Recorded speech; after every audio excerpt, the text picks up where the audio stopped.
If you'd like to get in touch with us during our live show and send in any messages or any questions, then you can do it on studio@sewingstreet.com. Alternatively, you can message us on our official Facebook page.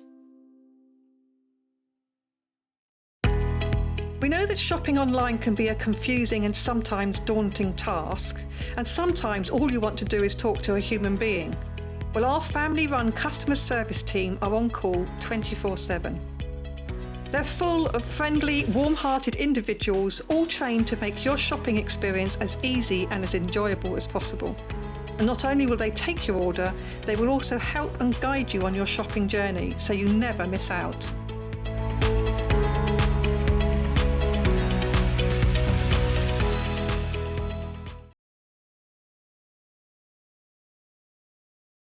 Hi there, my name's Allison Maryon and I'm thrilled to be joining the Sewing Street family.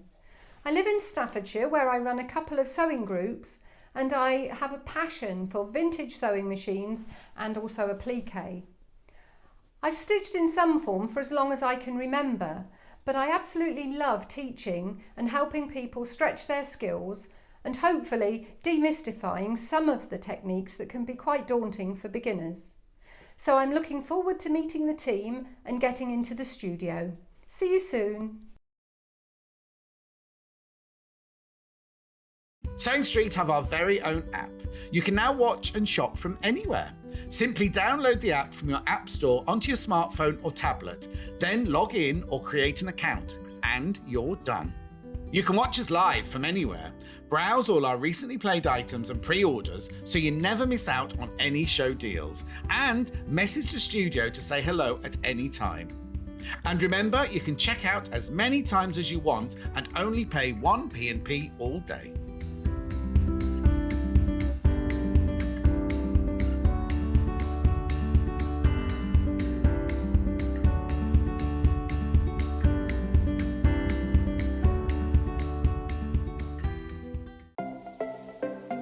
Missed the live show? Don't worry, we recorded it for you. Never miss out on your favourite presenters, guests and makes ever again. Head on over to our YouTube pages to watch back the day's live show and enjoy your favourite demos over and over again. We also have lots of great content exclusive to our YouTube pages, such as product demonstrations, troubleshooting videos, and so much more. Subscribe and turn on the bell notification so you never miss a show or video ever again.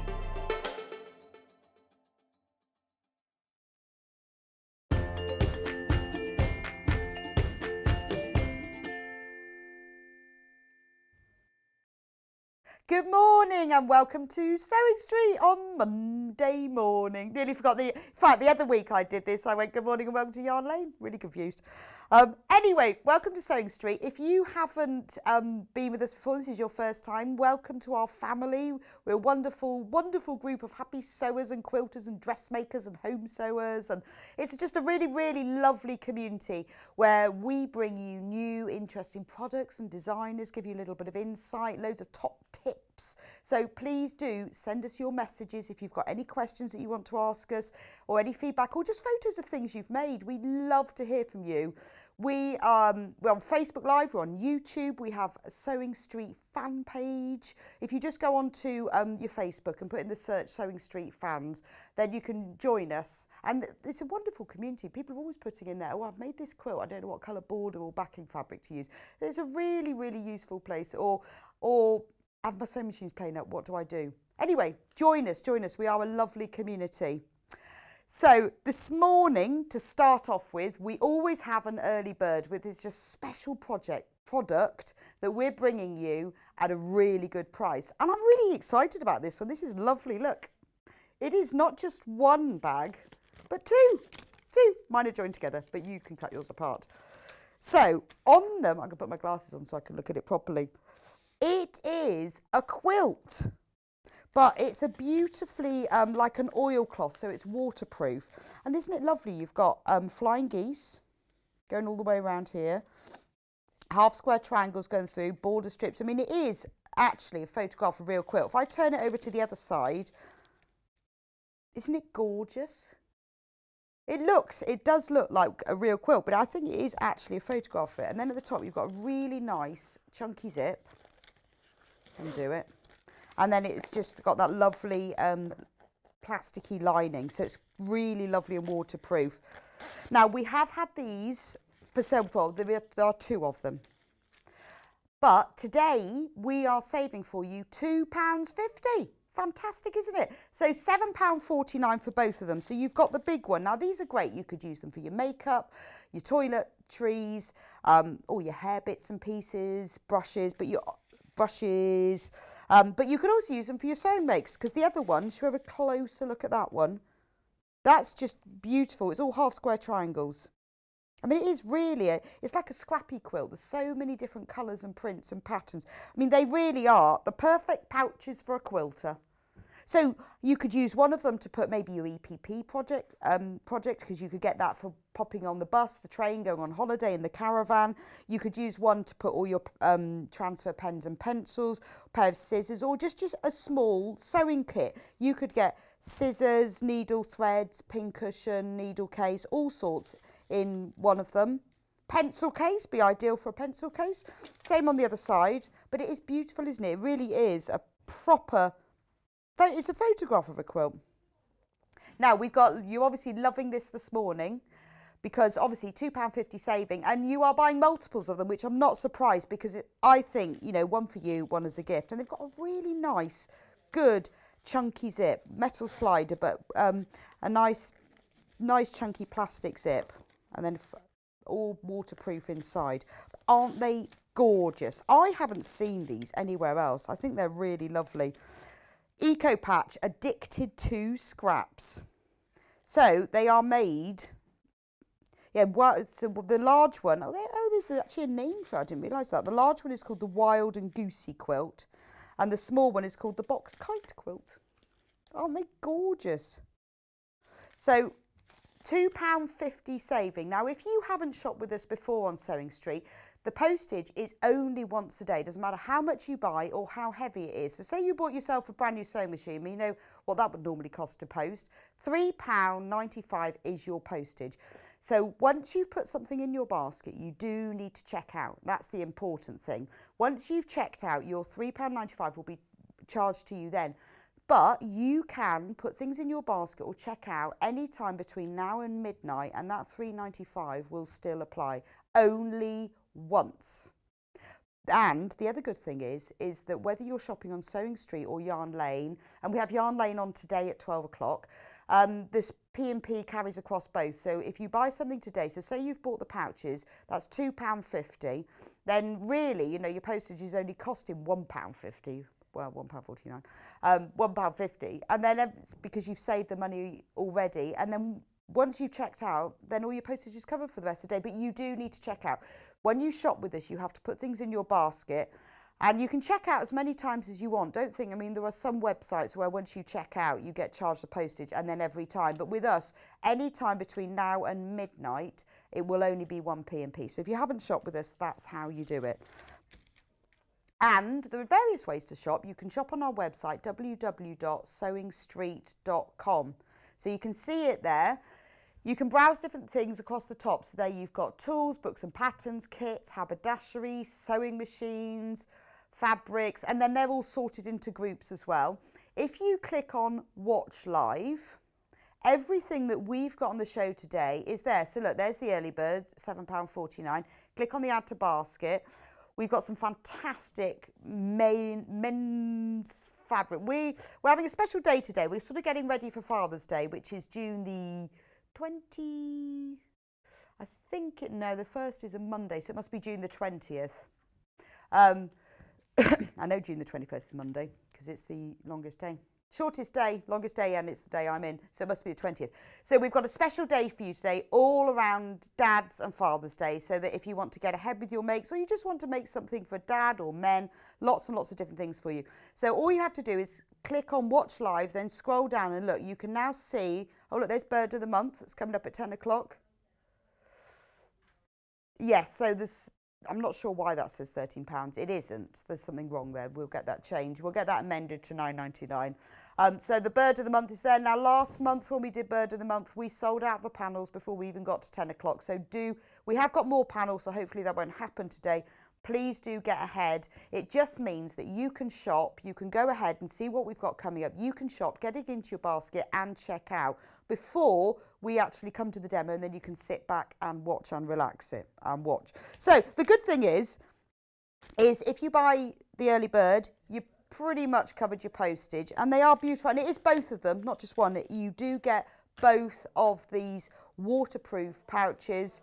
Get one for you, one for a friend, but they are a really good way of storing all your little scraps of fabric. Maybe like me, you know, I have lots of Liberty fabric, and some fabric I don't keep all the tiny bits, but when I have special fabric that I really like a Liberty print or a William Morris or something, all the tiny pieces I keep and I use them for FPP or EPP or small pieces of applique, and these would be perfect for that, because you wouldn't forget where they were, would you? Because they'd be all in that lovely pouch.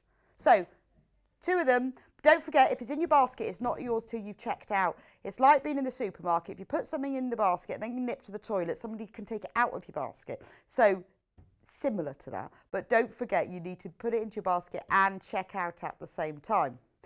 So let's have a look at what's coming up today. I've said to you that we've got this special men's themed day to sort of get ahead for Father's Day, or if you just want to make some men's themed makes. Doesn't even have to be for men, but they are gorgeous fabrics. So first off, 8 o'clock, Dan Morris, we've got a brand new fabric range called A Little Handy. You wait till you see it, you will love it. Kat and I were drooling over it this morning trying to decide which one we love the most. It's really lovely. And we've got other sort of male themed fabrics as well for you. And male themed sounds a bit weird, doesn't it? 9 a.m, Allison Maryon is our guest today. She has got a fantastic apron, brand new design from her, with a really lovely extra panel that we're selling with the pattern. And it's a gents apron, but it's the barbecue apron. It is gorgeous. Do you want to have a look? Look at that. So on the panel, there's all the pieces to make. Look at the lettuce leaves and the burger. There's even a bottle of ketchup. There's a spatula. There's the words dad or barbecue as well. And you can also make a baby one for a child. So if you're thinking like you've got, a little boy or girl who wants to help with the barbecue, you can make them a matching burger one. I love the fact that the lettuce is sort of flappy, just sort of poking out of the pocket. Anyway, she's on with us at 9 o'clock to explain exactly how to make it. It's really fantastic value for money, because you get the pattern and the panel together. 10 o'clock, I'm on with Bird of the Month, and this month it's the Great Tit. So if you haven't seen Bird of the Month before, we started in January, and we have brought you a new bird every month on a panel with complimentary strips, and then every month I've designed a project using that panel to show you what you can do with it. Sorry, just sneezed. And just to show you what you can do with it. And then, so this month, and all the panels are the same size, so you can make any of the projects with any of the panels. So we're selling the panels, instructions and panels together, and then behind me I've got the full quilt, which you'll see in a minute. So the panel is £9.99. There was a bit of a glitch on the system, but we've just about sorted that out. So this morning I'm going to be showing you how to make a Dresden plate cushion using the Great Tit panel. So that's 10 o'clock. 11 o'clock, Alison's back with us, showing us how to make a gorgeous gents waistcoat. Look, there's a picture of it there. I love that. It's really beautiful. It's beautiful fabric, and all the fabric. We've got lots of these sort of games themed, and we have beautiful, proper waistcoat lining fabric to go with it. Isn't that gorgeous? And the pattern comes from the most lovely book. I was having a look through it earlier. It is beautiful. It's all the photography in it's very Peaky Blinders, so I'll be showing you that at 11 o'clock. And at 12 o'clock, it's Yarn Lane, and we have got the fantastic Christine Perry, who really is the Queen of Socks, aka Winnick Mum, who has got 2 brand new patterns and a pattern that we've seen before. We've got new yarn that you haven't seen before from West Yorkshire Spinners, sock yarn, beautiful, and she really does know everything and anything there is to know about knitting socks. She's dedicated her life to it. So please do join us at 12 o'clock for Yarn Lane, and get ready with any questions that you have all about knitting socks, or if you've got any problems, because she has almost dedicated her life to solving people's sock problems. And we've got, I think, 8 different colourways and kits for you. So if you want to finally work out how to knit socks, and they're fantastic value because you only ever need one ball of yarn for a pair of socks. And all of the Yarn Lane kits are already on pre-order if you go on to www.yarnlane.com. Now, whenever Christine is on, her kits normally sell out because they are fantastic value for money, and her instructions are wonderful. She's had them printed especially for us. So please do go onto the Yarn Lane website, have a look at the different socks and all the different colours. And we've got multicoloured yarn and plain yarn and different patterns. Choose what you want, and then you're ready to sit back and relax and learn all about socks from Christine. But now we have got a brand new fabric collection. I did tell you those. So this is the mega bundle. Ooh, 7 meters. Oh, look, I'm going to turn it into a circle. So there's 14, there we are, can you see? 14 half meters of fabric in this amazing bundle, but half a meter is free. So you're only paying for 6.5 meters. These fabrics go together beautifully. Obviously the colours and the prints and the patterns and the theme have all been designed as one collection. So the great thing is if you want to make something, whether it's a whole quilt or just a bag, and you want the lining and the outer that go together, you know that everything in this collection will go together. But what I love about it is what I would do is I would keep this because they've all got beautiful little images on them. When you're doing a little bit of FPP or EPP, or you're doing some applique and you want a specific image on something, or you just want to line something and you want it a bit interesting and a bit different or a bit fun, or you want to make a waistcoat for a man or a pair of boxer shorts, these are perfect. So the entire bundle, you do get your half metre for free. So it's £97.37 for the full 7 metres, but half a metre of that is free. So if you want to buy the whole collection, and you know there's, you know, all the colours that are in here, there are specific tones of navy and blue and cream and ecru. All of the colours go together. And that's the beauty of having a whole bundle of fabric, is that you know that, I mean, it's often difficult to match things up, but you know that this will all go together. And I have never seen prints quite so of this style and as detailed as this, you know, using this theme. I just think they're wonderful. So should we go through them one by one? I'm going to do this one first because I love the lawnmower. Look at this one. So this one is called, what's this one called? Multi-tool workshop in cream. It's got more of, I would say, a beigey colour background, but look at the detail on it. Look, you've got a lawnmower, a circular saw, obviously, a hose pipe, a plane saw under renovation. You've got a little toolbox. I love, look, the step ladder, tool belt, spade and fork. So, you know, you could make a tool belt for this. You can make a little bag. You could make a gardening apron or a tool apron. You know, remember when you were at school and you used to have to, in your needlework lessons, make an apron for woodwork? It'd be perfect for anything like that. There's just so many different things. What a fantastic shirt it would make. I mean, we're selling the bundle, but we are selling them. There they are. They're all now there by the half metre. So if say you want to make a waistcoat or a shirt, if you need more than this, it's in half metre units. So say you want 1.5 metres, put 3 in the basket. We have all of our fabric cut in our warehouse to order. So if you order 3 metres or 1.5 metres, it will be cut and sent to you as one piece. So you're not going to get all these little half meters. Obviously, if you buy the whole bundle, you get half a metre of each. But if you buy it like this at £7.49 for half of the metre, you can buy as much as you like. So we also have that print in a different colour, which is this one in navy. Look, you just rarely ever, I mean, I've never seen prints like that. Look, it's funny actually, the different ones show up. I found the wheelbarrow now and the boots. They show up. I mean, it's exactly the same as the other one, but they sort of show up differently. Nice tie. Wouldn't that be a brilliant, tie for your teacher, special teacher gift? It'd make a great tie, wouldn't it? But what I like about it is I would keep it and I would use the little pieces and cut them out. They'd make a great applique pieces. You could even cut them out, sew them to a card. Just get a piece of A4 card, so fold it in half. Then you could cut out individual ones and just top stitch them on top, because if you can sew through fabric and card. I like the tape measure. That's lovely, isn't it? Well, that's like one of those really old-fashioned pumps.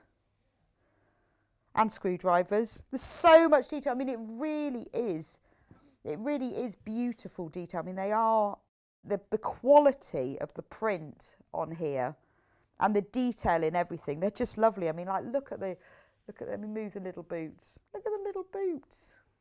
Well, they're not little, I mean, proper big safety boots. But it's not just tools. I mean, you've got decorating. There's all sorts going on this one. But this, as you can see, I was saying to you how the colourways go together really well. So, look, don't they look really lovely together? The colours are beautiful. I mean, and they're all normal quilting weight cotton.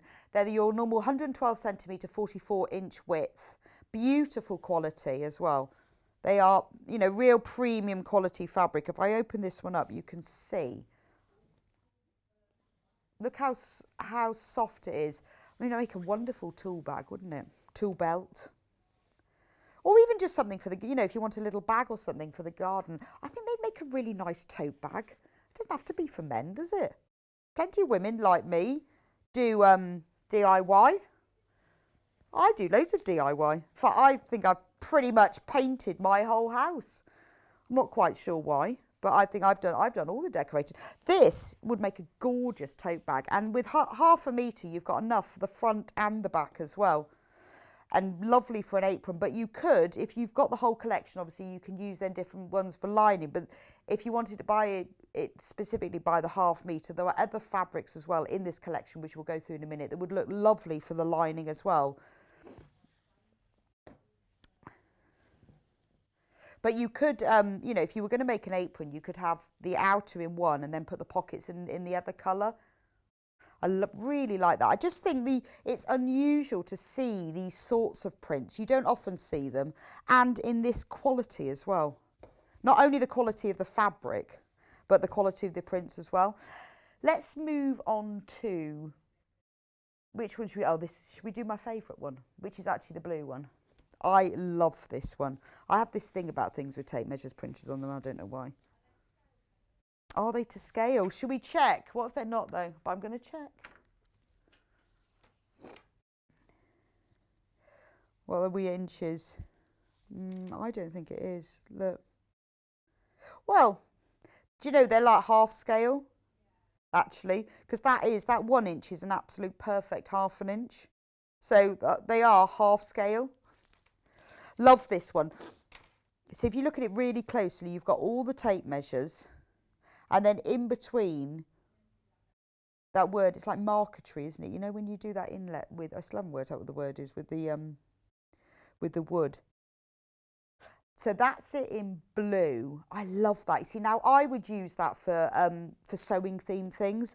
If you cut out a strip of this, you could just cut out one strip of the tape measure. That would look beautiful, like the top of a pocket or something, where maybe you were making a little sewing bag or a sewing pouch and you just wanted to put a tape measure across the top of the pocket. There's enough either side, you could turn it up. Maybe that's what I would use them for, because they would just make really lovely additions to things. Or maybe you want to, make yourself a little sort of shift dress or a summer blouse, just something a bit quirky and a bit different. I love that. Yeah, it'd be brilliant for a lampshade for your workroom, or even blinds. Roman blinds in your workroom would look gorgeous. I've got Roman blinds in my sewing room, and they're all thread spools, but this would look great, wouldn't it? But if you don't like the blue, we have the same one in brown. Look at that. But it's a real sort of ginger reddy brown. It's not a chocolate brown. It's more of a rusty colour. It's that rusty nail colour. Really love those. But the two go together really well, but they would make a really lovely sewing bag or sewing case. So I know they're sort of supposed to be men's themed, but they are just tape measures. They're lovely, aren't they? Really like those two. So again, remember, we're selling them by the half metre. So if you want to make more things with them or something bigger and you need more than half a metre, just put it in your basket. If so, like you want 3 metres, put 6 units in your basket and it will be sent as a whole cut piece. So that's the tape measure one and the blue one. And then if, you know, we're doing it now so that if there's anything that you want to make for Father's Day, you will have got the time to get it and make it ready for that. We've got a couple that are like panels. So this is, you know, I was showing you on the other one how beautifully detailed the prints are. Well, on this fabric, they're bigger. So I'm going to show you what it looks like as a half a metre and how it works. So this is sold by the half metre, but the different panels on it run vertically down the fabric. So rather than running horizontally, so in every half metre you get 1, 2, 3, 4, 5, 6, 7, 8 different panels. So if you want longer panels, you just buy more of them because they run vertically. They're going, you know, there's the selvage, they're going that way down it. But look, should we start at the top? So you could use these. Maybe you wanted to just make like a calico apron and you want a border print on it. So you want it to be a bit simpler. Or maybe, you know, maybe you want to make like a denim work apron so it's a bit harder wearing. One of these panels will make a brilliant top of the pocket, just the top strip across the top of the apron or running along the bottom. So look on the top, we've got carpenter's tools. And again, you've got the tape measure. This is lovely. They're like the really old-fashioned tools as well. So you've got pliers, adjustable spanner, all the screwdrivers. Aren't they lovely? G-clamp. Got a G-clamp. Hacksaw, circular saw. But it is these like the really proper old-fashioned tools. You've even got a pair of compasses. And then when we get to, then the next panel is gardening. So we've got your work boots, hose pipe, wheelbarrow, really proper old-fashioned lawnmower, toolbar. And then the next one we've got your carpenter's tools again. But these are then like different sorts of backgrounds. So this one is like the pegboard that you'd get in a workroom, but with the carpenter's tools on top of it. But again, a mixture. This one you've got step ladder and the work boots, but you see, if you wanted to use that as just an element, I love those little work boots. And in between each one you've got this tape measure, and then you go all the way down to the bottom, so it's all of the colours that are in the main collection but as these border print panels instead. But remember, this is one of the fabrics that will be in your mega bundle, so you can buy them by the half metre, but if you love all of them and you want half a metre free, the mega bundle is the way to go. So that panel is also available in a different colourway. Let me show you that one.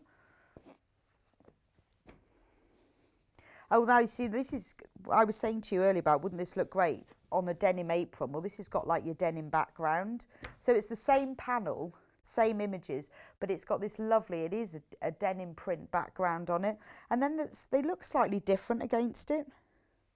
But you've got, again, you've got the tape measures, so it's so multi-purpose. I mean, you could use it as a whole panel itself.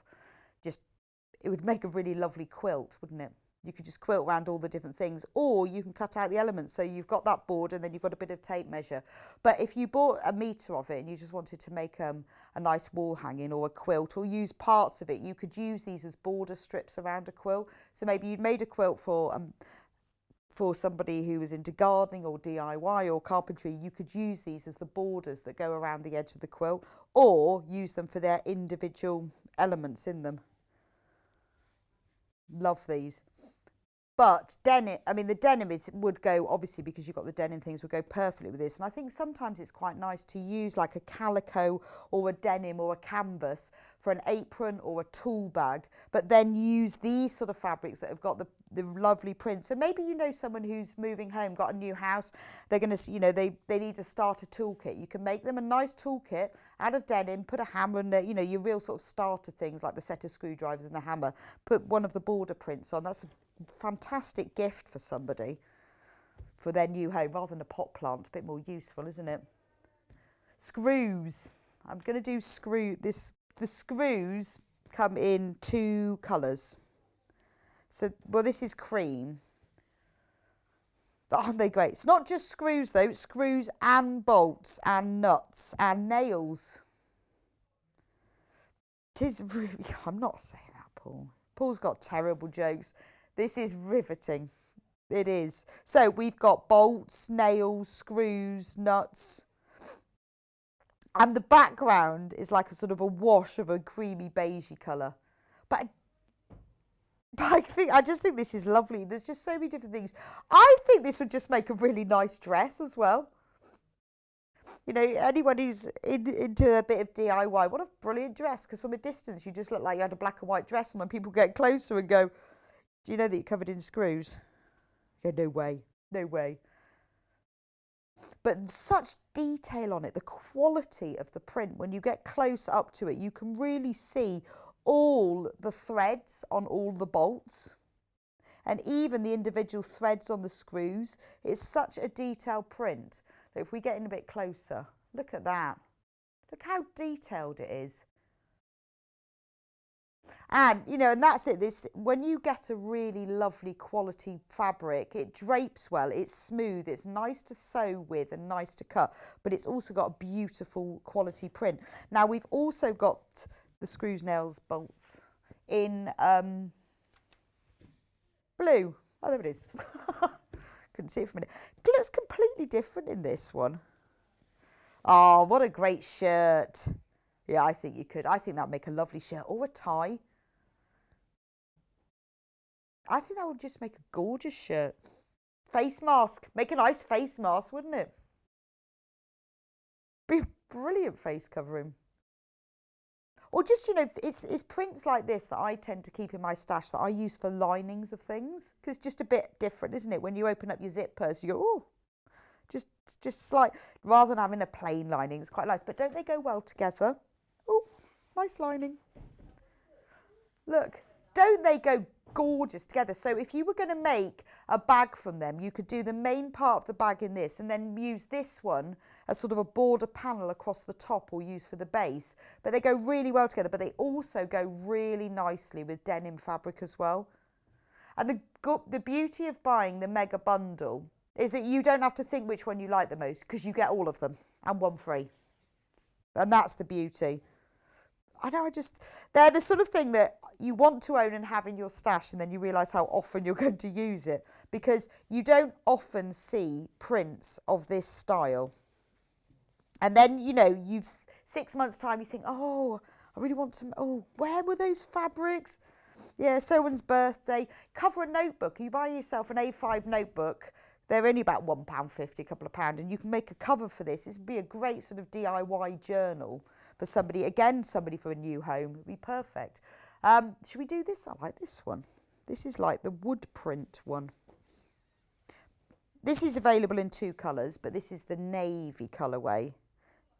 So they're all like not road signs, work zone, tools, wet posts, home sweet home. Under construction, please keep off the grass. Mr. Fix It. I'm trying to read all of them. Again, you know, all the different makes that we were talking about before, whether they're homeware, whether they're gifts like bags, a work bag, this would be brilliant. Maybe you want to make a lunchbox for someone. Little wash bag. You know those lovely men's dop bags where it's like a wash bag and they have boxed ends, dot bag. They would look lovely in this.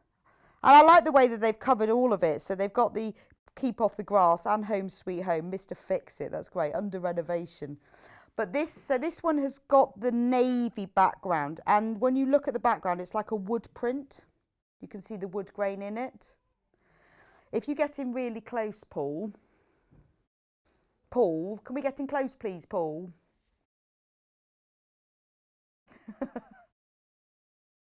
Can you see the wood print? Yeah. Yeah, keep off the grass now. But it's lovely, isn't it? Because it is layers. It's been very beautiful design. We've had quite a few of Dan Morris's fabrics, and every time we have them, it's the detail and the layers and the attention to, you know, the interesting thing and the different sort of tones of colour. But I do like his choice of colour palette as well. So now this fabric is also available with the more traditional brown background, because it really is, actually the wood print on this one, you can see it shows up better just for the tone of it. So you've got all of the same signs, but when you look now, you can really see the wood grain in it. But, you know, these labels are brilliant for fussy cutting, aren't they? So if you wanted to add them onto things, just make something like with Mr. Fix-It. But all of them you can cut out. But when you look at the background, it is layered. You've got sort of, it's like planks of wood, but they've all been layered one on top of the other. And then with all the signs, but it's a beautiful repeat print. I like that one. Right, then let's do hammers. Let's get hammered. Cat's now singing Hammer in the Morning. I'm not going to sing, really can't sing. Have you not? I'll hammer in the morning, I'll hammer in the evening. Hammer all over this world. Yes, she's singing to me now. I'm not going to sing because I really can't. So this is Hammer and Nails. I love that. It's lovely, isn't it? But they're like really proper, traditional, old-fashioned hammers. You've got the ball hammer and you've got the claw hammer, and then you've got little rows of nails. That's a tie. I feel that's a tie or a bow tie. But you could make like a bow tie with a matching handkerchief, put in the pocket. Oh, I know a lot of people who would like this fabric. It's lovely, isn't it? I do like the hammers, but I like the fact that they've put both of them in. Obviously, Dan Morris is either a very keen DIYer or he's done a lot of research. So this one, yeah, Paul has never heard the hammer song. So if anyone else knows it, can you get in touch? Because Kat's been singing it. It's not MC Hammer. Kat's been singing it and Paul's never heard of it. So it's not just me and Kat, surely. Now we've also got the Hammer in the Morning fabric with the beige background. That's lovely, isn't it? Such detail and attention to detail. It's got like little rows of nails. We've got horizontal nails, vertical nails, ball hammers, claw hammers. They are in beautiful lines, and the fact they've got them all, but it's multi-directional, which is great. So it doesn't matter, you know, some are one way up, some another way up. You've got some of them that are crossed. But this, you know, I think that's the great thing about buying the whole bundle, is that you get a little bit of everything. It's one of those things that, oh, I know a gift. Oh, what am I going to buy him? It's his birthday next month. Got it. And you've got the fabrics to do something lovely with. I've never seen this number of fabrics with all of these prints. You just don't ever see so many. I love that one. Right, and then I've got finally two more. Let me show you with the cream background first. So this is like your pegboard that you have in your very organised, you know, when you look in the, you see like really organised workshops and workrooms. You know, you see those DIY men and they've got all the gear, but no idea. But they've got the pegboard. I mean, this is all beautifully in place, and I love the fact they've given it that pegboard background. So what's great about this collection is that all of these tools and these prints come in different scales. So you've got like the first one I showed you with tiny versions of this, the panel one that's got bigger versions, and then this one that's got medium-sized versions.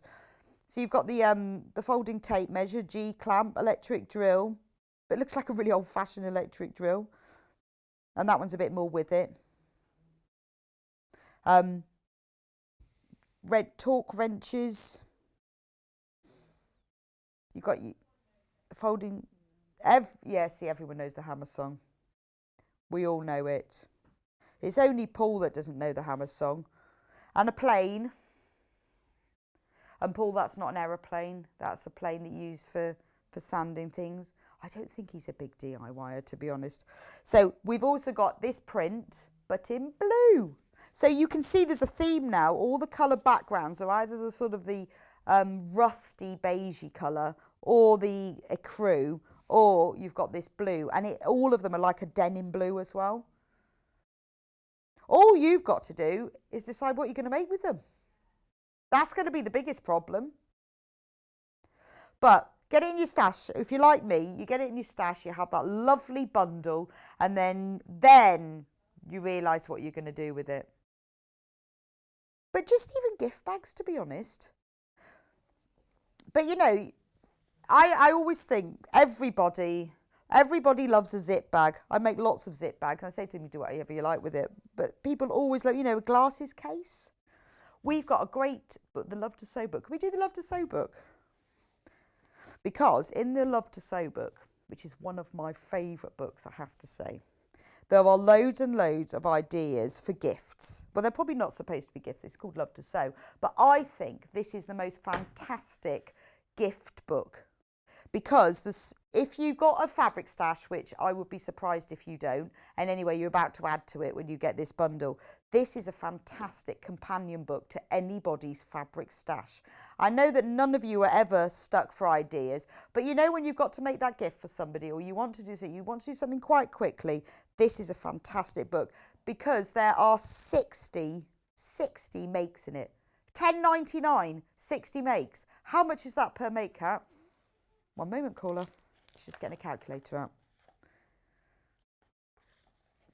9 divided by 60 is 18 pence per project. So what they've done, because this is from Search Press, is they have combined lots and lots of their projects from other books all into one book. Now you've got all your normal how to make things and sewing techniques and embroidery stitches that is all really useful and very good, and you'll need them for these projects, things like how to do a plique and quilting. So all your, you know, even English paper piecing. But then we get onto the projects, 18 pence. Makeup pouch. I mean, imagine that. For a man, keep his screws in, made from that fabric. Beautiful. Fabric basket. There we go. What man would not want a fabric basket to keep things in? Keep his tool room organised. Or woman. Look, this one's got leather handles. And it's very nice to see, actually, during lockdown. More and more men have even got into sewing. We've got more men joining our fan page now than we ever have done. Patchwork coasters. But look, these are all the little things that you can make from your fabric scraps. And that's what sometimes we just need, that little bit of inspiration. I want to make a pencil case. I mean, isn't that lovely, that pencil case? But I'm thinking in the screws fabric, how nice would that look? Fill it with some of those lovely yellow outside, you know, the HB pencils that the carpenters always use. That's lovely. Pin cushion. Tote bag. See, now imagine the tote bag in all of those prints. Would look fantastic, wouldn't it? With all of those stripes. So if you bought the mega bundle, suddenly you've got all this fantastic tote bag. Yeah, no more plastic bags. All got to have a tote bag. But that's using your scraps again. Little purse. All you need is one of the... Keep your face coverings in that. All you need is the little toggle clasp.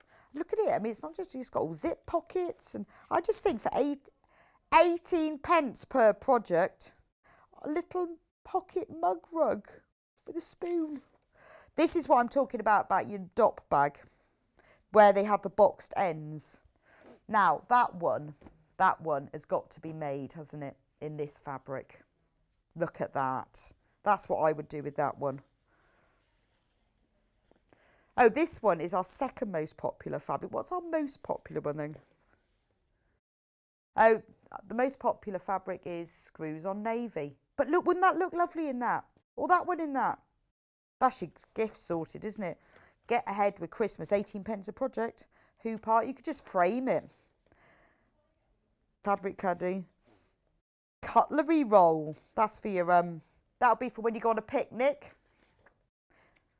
Or you can keep your tools in that. Doesn't have to be for cutlery. All the barbecue things. Tea cosy.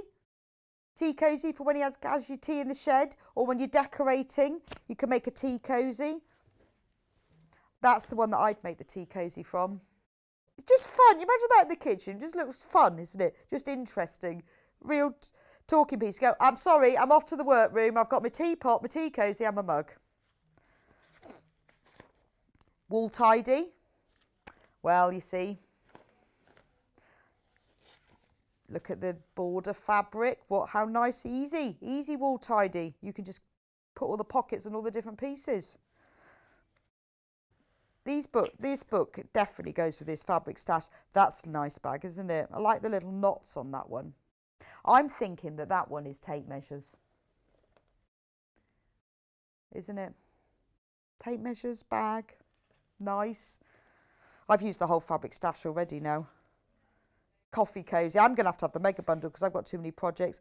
You see, and there you've got all the little pieces. So you can make your fabric stash go a bit further now you've bought the bundle. Put one of the fabrics across the top and then you can use other of your own fabrics, plain ones, to go with it. So if you want some denim, so you're thinking I want to make an apron or something and I want to use these as border prints, we have got some denim available by the half metre. If you click on watch live and scroll down. Now, I tell you what, this denim is amazing. I have made June's bird of the month with some denim, so I got some the other day. It's only $4.99 for half a metre and it's 150 centimetres wide. It is fantastic quality. I've made a gorgeous market bag with it. I'm used the medium denim.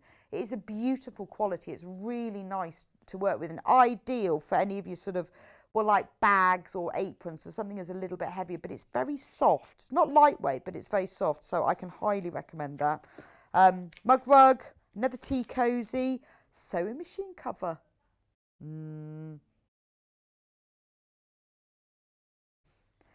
But that one, again, you could use the tape measure fabric. Yeah, it could be, actually, it's not a sewing machine cover, it's your circular saw cover. Little fabric keyring, so you could use one of these. What's lovely, you know, and I was saying to you earlier about the fussy cutting. So these things like these little key rings, when you look at this fabric, you could fussy cut out like the boot, this section here, the boots and the spades. That could be your shed key ring. So these tiny little key rings like here with a purse, so you could have your, you could put your shed keys on that one. But that's the beauty of little fabrics like that. Oh, this is my favourite. This is nothing to do with this fabric bundle, but this is my favourite project. The caravan toaster cover. It's just lovely, isn't it? I want my toaster to be covered with a caravan. Really must make that. But it's nice. So you've got bigger projects like that, but you've also got little ones as well. That's the sort of thing you hang on your shed door with one of these fabrics. Peg bag. Which one would we use with the peg bag? I think I'd use the hammers one because I just really like that one. Isn't that lovely? How nice would that look like as your peg bag? Go together really well, don't they? Just remember, 18p a project. You just cannot go wrong. Sewing box. But that doesn't have to be a sewing box, because if you make the sewing box in this fabric here, I'm choosing all your projects now, then you could keep all your sort of the small accessories, the little bits that you use most. So you could put your tape measures, because you always have more than one tape measure. Put your Stanley knife in it, because you need to be very careful with those. But all the little things, or just a few boxes of screws. So it doesn't have to, when you look at these books, it doesn't have to be a sewing case. That's lovely. Again, you know, somebody starting in a new home, you could make them the sewing box in that fabric, but fill it with a few sort of essential pieces. Just to warn you, we've got less than 10 of these books left. And I don't know whether we get them back. And I'm not surprised at 18p per project. Look at them all. There's loads and loads and loads. Horse hanger, bigger sewing box, bigger tool kit. Oh, I tell you what, wouldn't that make a nice sandwich box?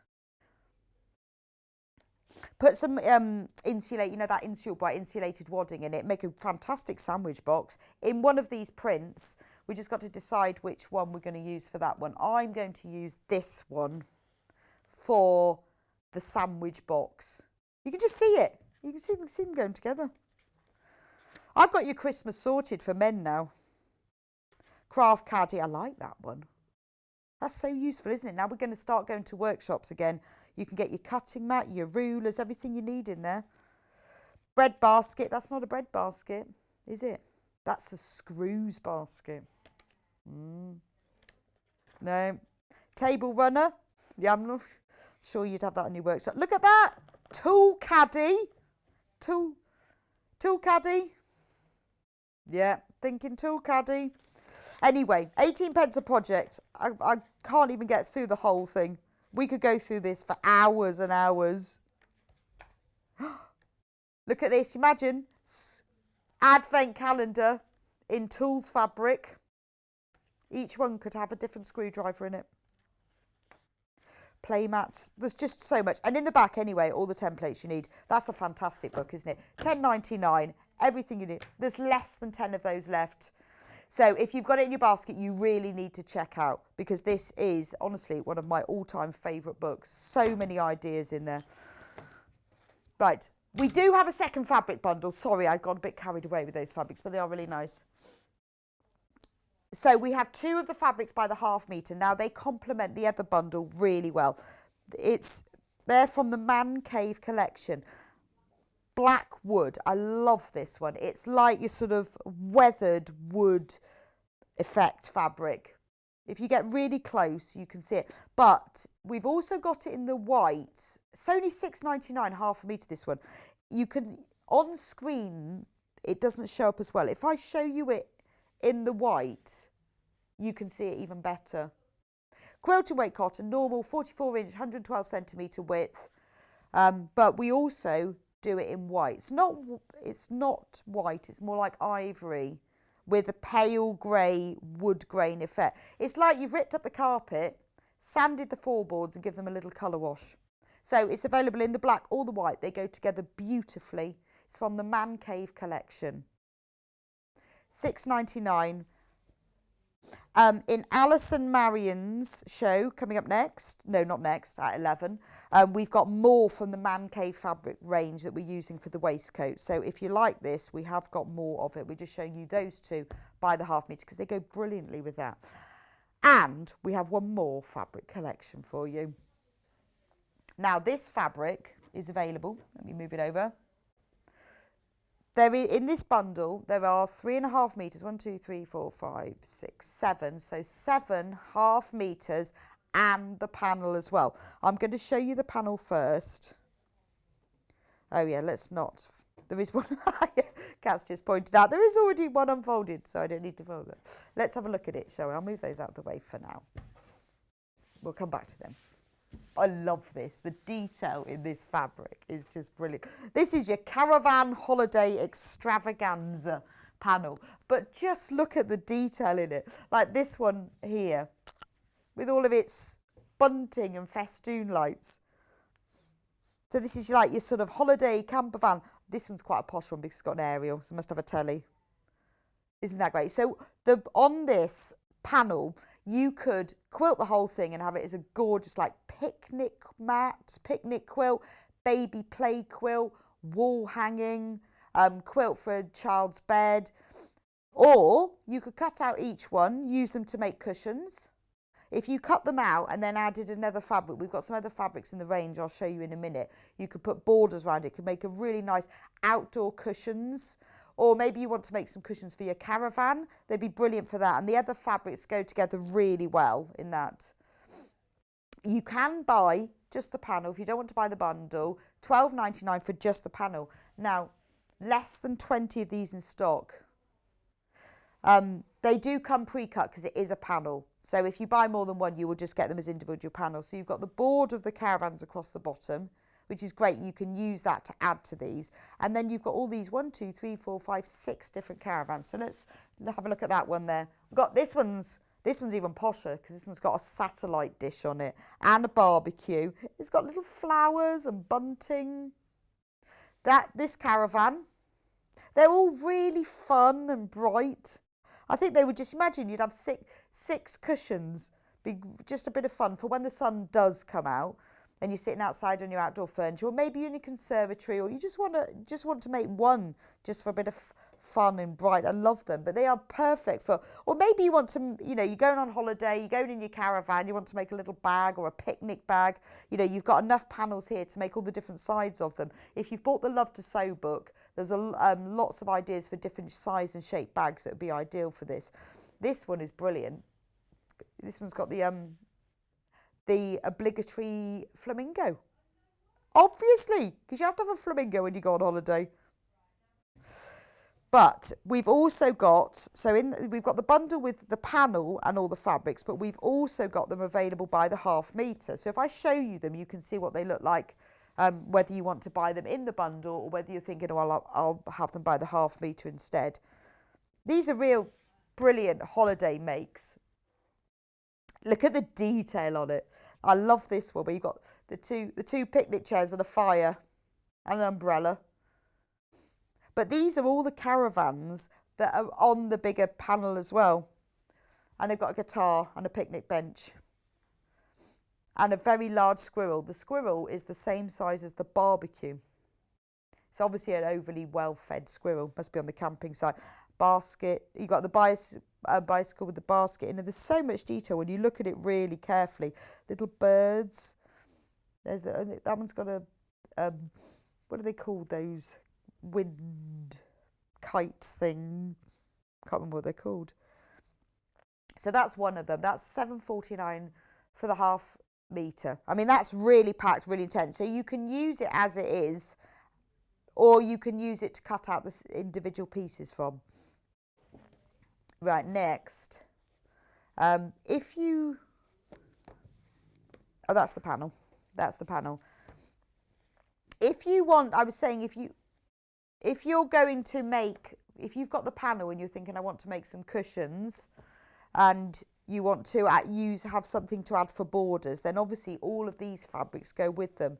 So this is a real sort of a scattering of all holiday items, like a canoe, or is it a kayak? Folding camp chair, carabiner, camera. Actually, you could play that great game, couldn't you? The memory game. But I'll show you my fabric. I'll take it away. And you've got to name 5 things. Camping pot. So this one has the black background on it. But again, you could use that either on its own at $7.49 for ½ metre. Remember, the fabric is all cut to order, so if you want it as a continuous piece because you've got a particular project in mind, you know, maybe just the lining of a picnic mat. Maybe you've made a beautiful quilted picnic rug and you could use this for the backing fabric of it for just a bit of fun. So but these are all in the bundle as well. Love this one. Bright, super bright sunshine yellow. With caravans and stars, suns. I think they're suns. But that goes obviously beautifully with the black one, doesn't it? Really, really nice. I mean, obviously this is the joy of buying a fabric range rather than individuals, is you know that all of the colours and the prints all go really well together. So there's the caravan print. I'm just going to whiz through these as I want to show them all before we run out of time. We've got the same print but on a red background. Should I open that one out? Nice bright red. Real sort of primary run red. Lots of different caravans. They're the same as the caravans that are in the big panel, but just in a smaller scale and not quite with all the same number of accessories. Barbecues on black. When you look at it from a distance, it looks like a little spot. This is a great background fabric or backing fabric. I thought they looked like little Sputniks, but they're not. They're barbecues. Some of them are upside down. But again, it's one of those filler fabrics that works really well for borders and sashing. So if you had the panel and you wanted to make it into a quilt, this is perfect for the sashing. So if you've got the whole bundle, you can make quite a few cushions from all the different things. Or if you wanted to make just a simple picnic bag, this red one is lovely for a lining because it's just that lovely bright primary scarlet red, but with all the, the Love to Sew book is now sold out. It is a brilliant book, so well done if you've got it. 18 pence a project, can't get over that. Fantastic book, but it has now sold out. I don't know whether we'll get them back. I hope we get them back, because it's a great book. We'll have a chat. We'll have a chat later with the buyers, see if we can get any more of them. This has just got all the caravans, but just in a darker shade. So this is perfect as your low volume fabric. And then the final fabric in that bundle is the lovely aqua background. And that's the same colour as the background of this one. And that's the beauty of buying the whole bundle, was that it all goes together. So £64.99, you get the panel and 3.5 metres of all the fabrics I've just gone through. And you can see how well they all go together. So the red, don't those fabrics look lovely together? There we go. They look lovely, don't they? So you can choose. You could buy them by the 1/2 metre. You can buy just the panel on its own. Or you can buy them all as the whole bundle. So, whoa, we've nearly run out of time before the 9 o'clock. So you are loving the early bird this morning, which I'm not surprised about. We do have a few, and I mean, when I say a few, I mean a few left of those. I'm just going to show you that again. If you've only just joined us and missed out on the early bird, maybe you're just getting out of the shower at 8 o'clock this morning and you've missed that, or you've dropped the kids at school and you're now back. This is our early bird today, £7.49, so that's a £2.50 saving for these two beautiful pouches that feature original quilt designs. So the large pouch is the Wild and Goosey quilt. Now, I did have the tape measure on the table earlier. What did I do with that? Maybe it fell on the floor. Lost my tape measure. Anyway, I was going to just... Weird. Did I drop it? So you've got one pouch. Well, you can see the size of it from my hand. One pouch here, and it's beautiful. Oh, well, there we go. There's the tape measure. It's just flown in. It was on the floor. So 24 centimetres wide and 19 centimetres high, and it does have a boxed bottom. So you've got a little bit of a gusset going on there. Nice, good, robust zip. And it's all waterproof. So you've got the bigger one there, and isn't that lovely? Same on both sides. Flying geese, half square triangles, but it's a photo of an original quilt. Perfect for all your storing your sewing supplies. Great for, you know, a little nod to your quilting love. Maybe you want to buy a gift for somebody and put a couple of hand creams, or you know, a liquid soap and a hand wash and a moisturiser, or a body wash. You know, that's a lovely gift for somebody. But you get both of them. So this one is 22 centimetres long and 13 centimetres high.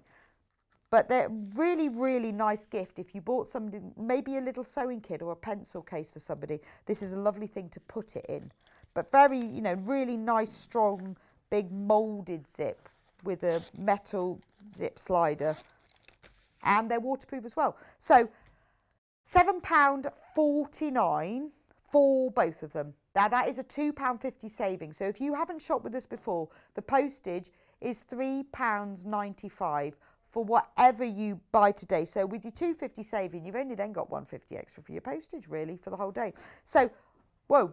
9 o'clock, gosh. So in a moment, we've got Allison Maryon, who's going to be showing us how to make this gorgeous apron.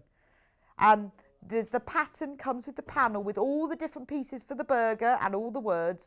And then we've got canvas for sale by the 1/2 metre to make it.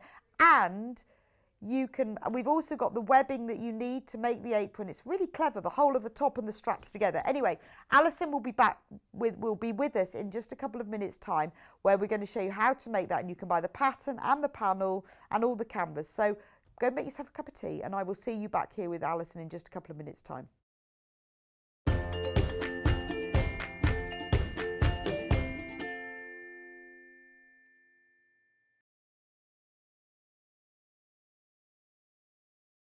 Hello everyone, I'm Delphine Brooks. It's so great to be here and part of the Sewing Street family. I'm local, I'm only down the road in Warwickshire.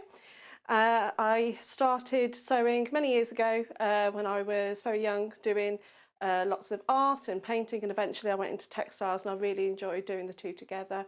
I then had a bit of a break. Something you don't know about me maybe is that I spent many years in the Royal Air Force, and eventually in the police as well. And then I went full circle and I've come back to my happy place of sewing, and which I really enjoy.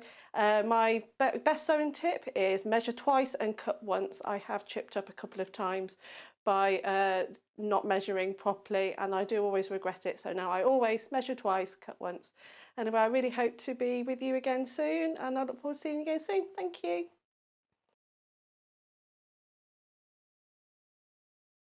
Sewing Street have our very own app. You can now watch and shop from anywhere. Simply download the app from your app store onto your smartphone or tablet, then log in or create an account, and you're done. You can watch us live from anywhere, browse all our recently played items and pre-orders so you never miss out on any show deals, and message the studio to say hello at any time. And remember, you can check out as many times as you want and only pay 1 P&P all day.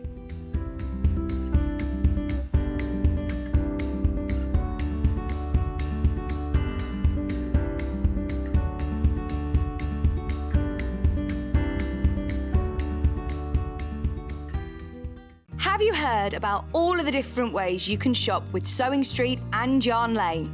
You can either shop on our websites, sewingstreet.com and yarnlane.com. You can also order by phone by calling our friendly UK customer service team. For Sewing Street, call 0800 001 4433, and for Yarn Lane, call 0800 4700 600. And don't forget about the Sewing Street app. Here you can shop all of the Sewing Street products as well as watch the live shows from anywhere. You can download the app onto your smartphone or your tablet by simply searching Sewing Street in your app store. And one final thing, no matter how many times you check out on Sewing Street or Yarn Lane in one day, you will only pay 1 postage and packaging. Happy shopping! In need of a crafting fix? There are so many ways you can watch Sewing Street and Yarn Lane. Sewing Street is live from 8 AM to 1 PM every day on Freeview 72 and Sky 670. Alternatively, if you want to watch us on a tablet or on the move, you can tune in on our YouTube channel, the Sewing Street app, or the websites at www.sewingstreet.com and www.yarnlane.com. You can watch past shows on Sky 670 from 1 PM every day, as well as our YouTube channel, the app, and our website. Yarn Lane is on from 12 PM to 1 PM. Visit our programme guide to find out when and what's on, so you never have to spend a minute without us.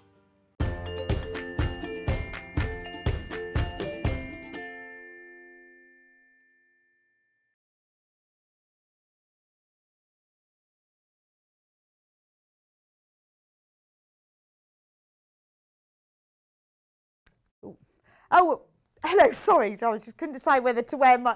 Yeah, sorry, they were counted down, and couldn't decide whether I wanted my glasses on or not, whether I needed them, and they were annoying me. So, anyway, this hour is all about aprons. Now, Alison has designed this really clever apron. She was showing me it.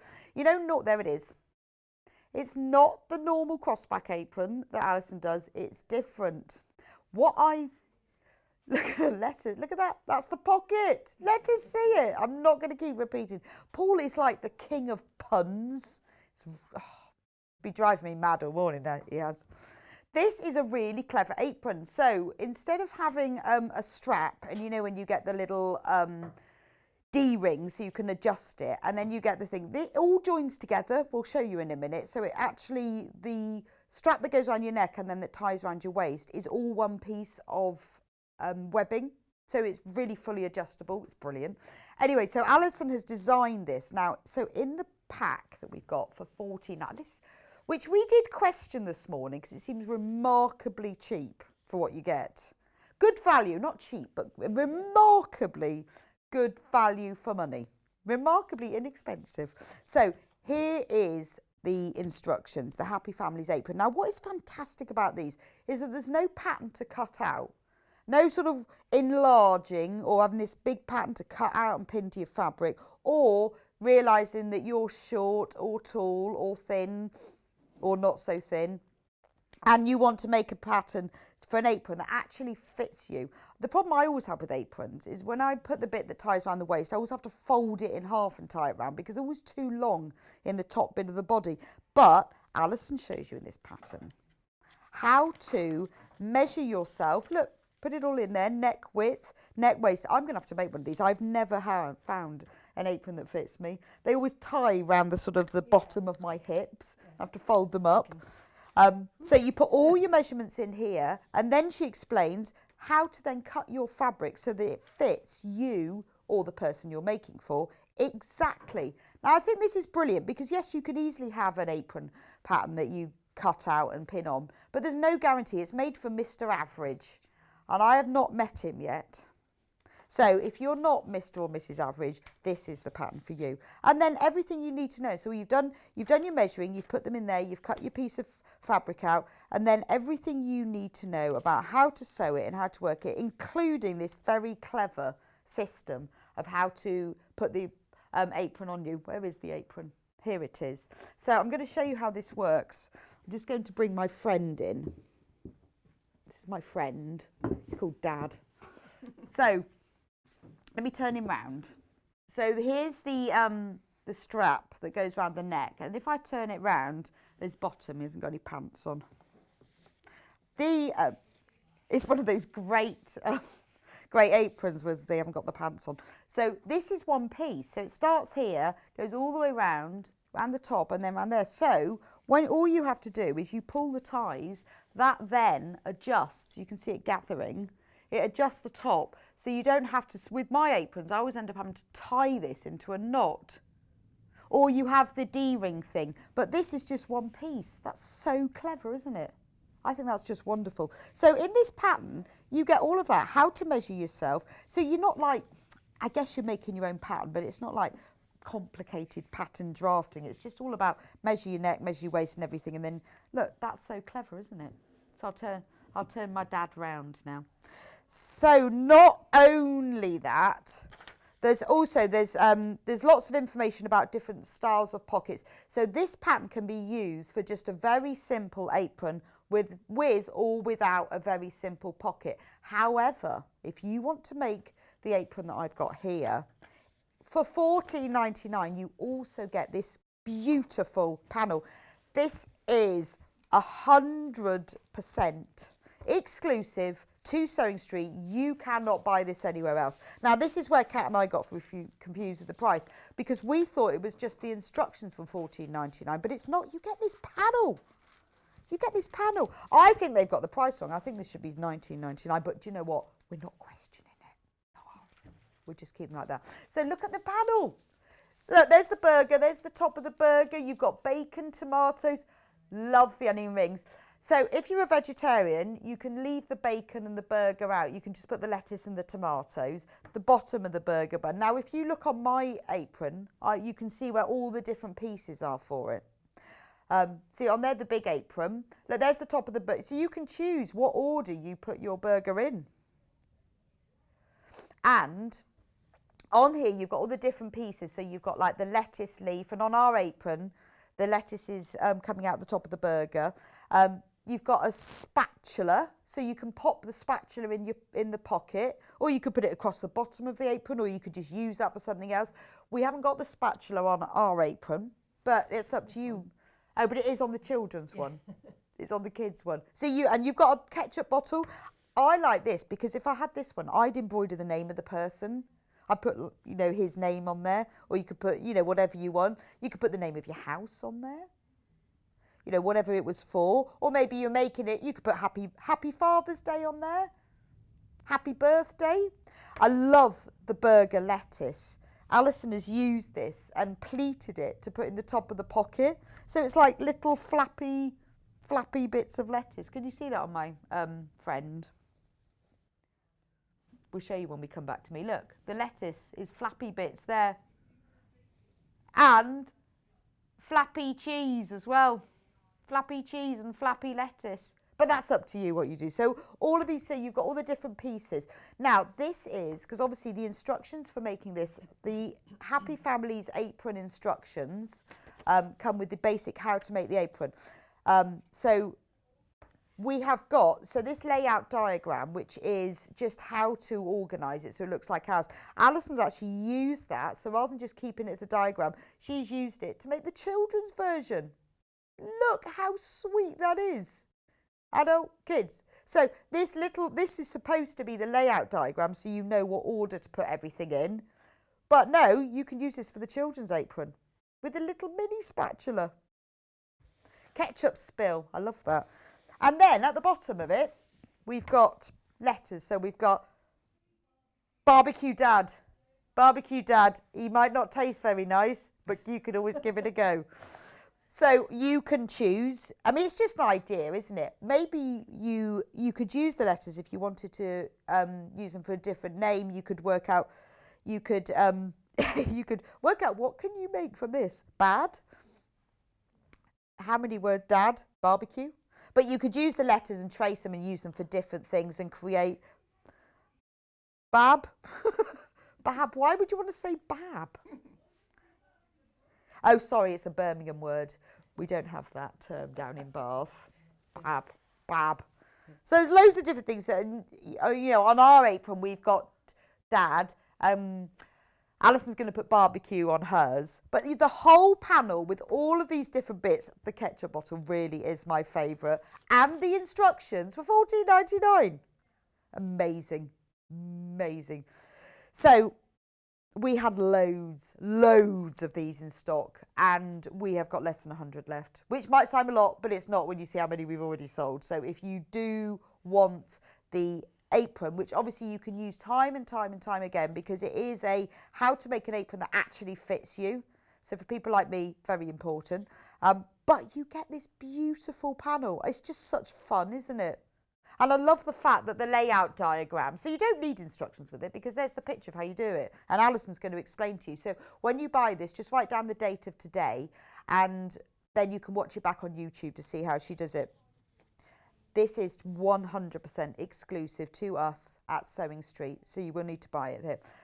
Now, the best thing to make apron with is a heavier weight fabric than your normal quilt. You can make it with a quilting weight cotton, but particularly for a barbecue apron or for a work apron, it's better to use a heavier weight fabric. This canvas is ideal. Now, we've got it in 3 colours. You will need a metre, and now that's enough to make the adult apron and the child's apron. Metre will make both of them. So you've just got to choose the colour. So the one that I've got next to me is grey. Lovely. The code on this one is GMLJ30. So this one is charcoal. You need a metre, so it is only $3.99. Only $3.99, and it is a really lovely, soft but good weight canvas. So when you buy this, you need to put 2 units in your basket. It will be cut to order and it will be sent as a whole metre piece. Don't worry, you won't get just half a metre. So the charcoal is the colour of this one here, if you want that one. Then we have navy. So any of these colours will work well with the panel as well. It just depends which one you want. Then we've got navy. Remember, for the adult and the child apron together, you will need a metre. So that's the lovely navy. It's just navy. Can't really say more than that. And then finally we've got pewter. Remember, you need a metre. So there's pewter. Don't just get one. Don't just get one unit. You will need both. Now let me just show you the difference. So that's the pewter. If you're trying to decide between the 2 greys, that's the pewter. And that's the charcoal. So the pewter is got a bit more bluey, greeny sort of colour to it. So there's the charcoal and the pewter. Yeah, so I'd say the charcoal is more of a reddish purpley grey and the pewter is a more greeny, bluey grey. So there you go. But remember, you need a metre. You will also need webbing. If you don't have any, you need 3 metres, because remember, and it needs to be one piece because it goes all the way around the back. But don't worry, because Alison has personally cut and bundled the webbing in 3 metre pieces and labelled it as well for us. So there is cream, but that's sold out, so you can't have that.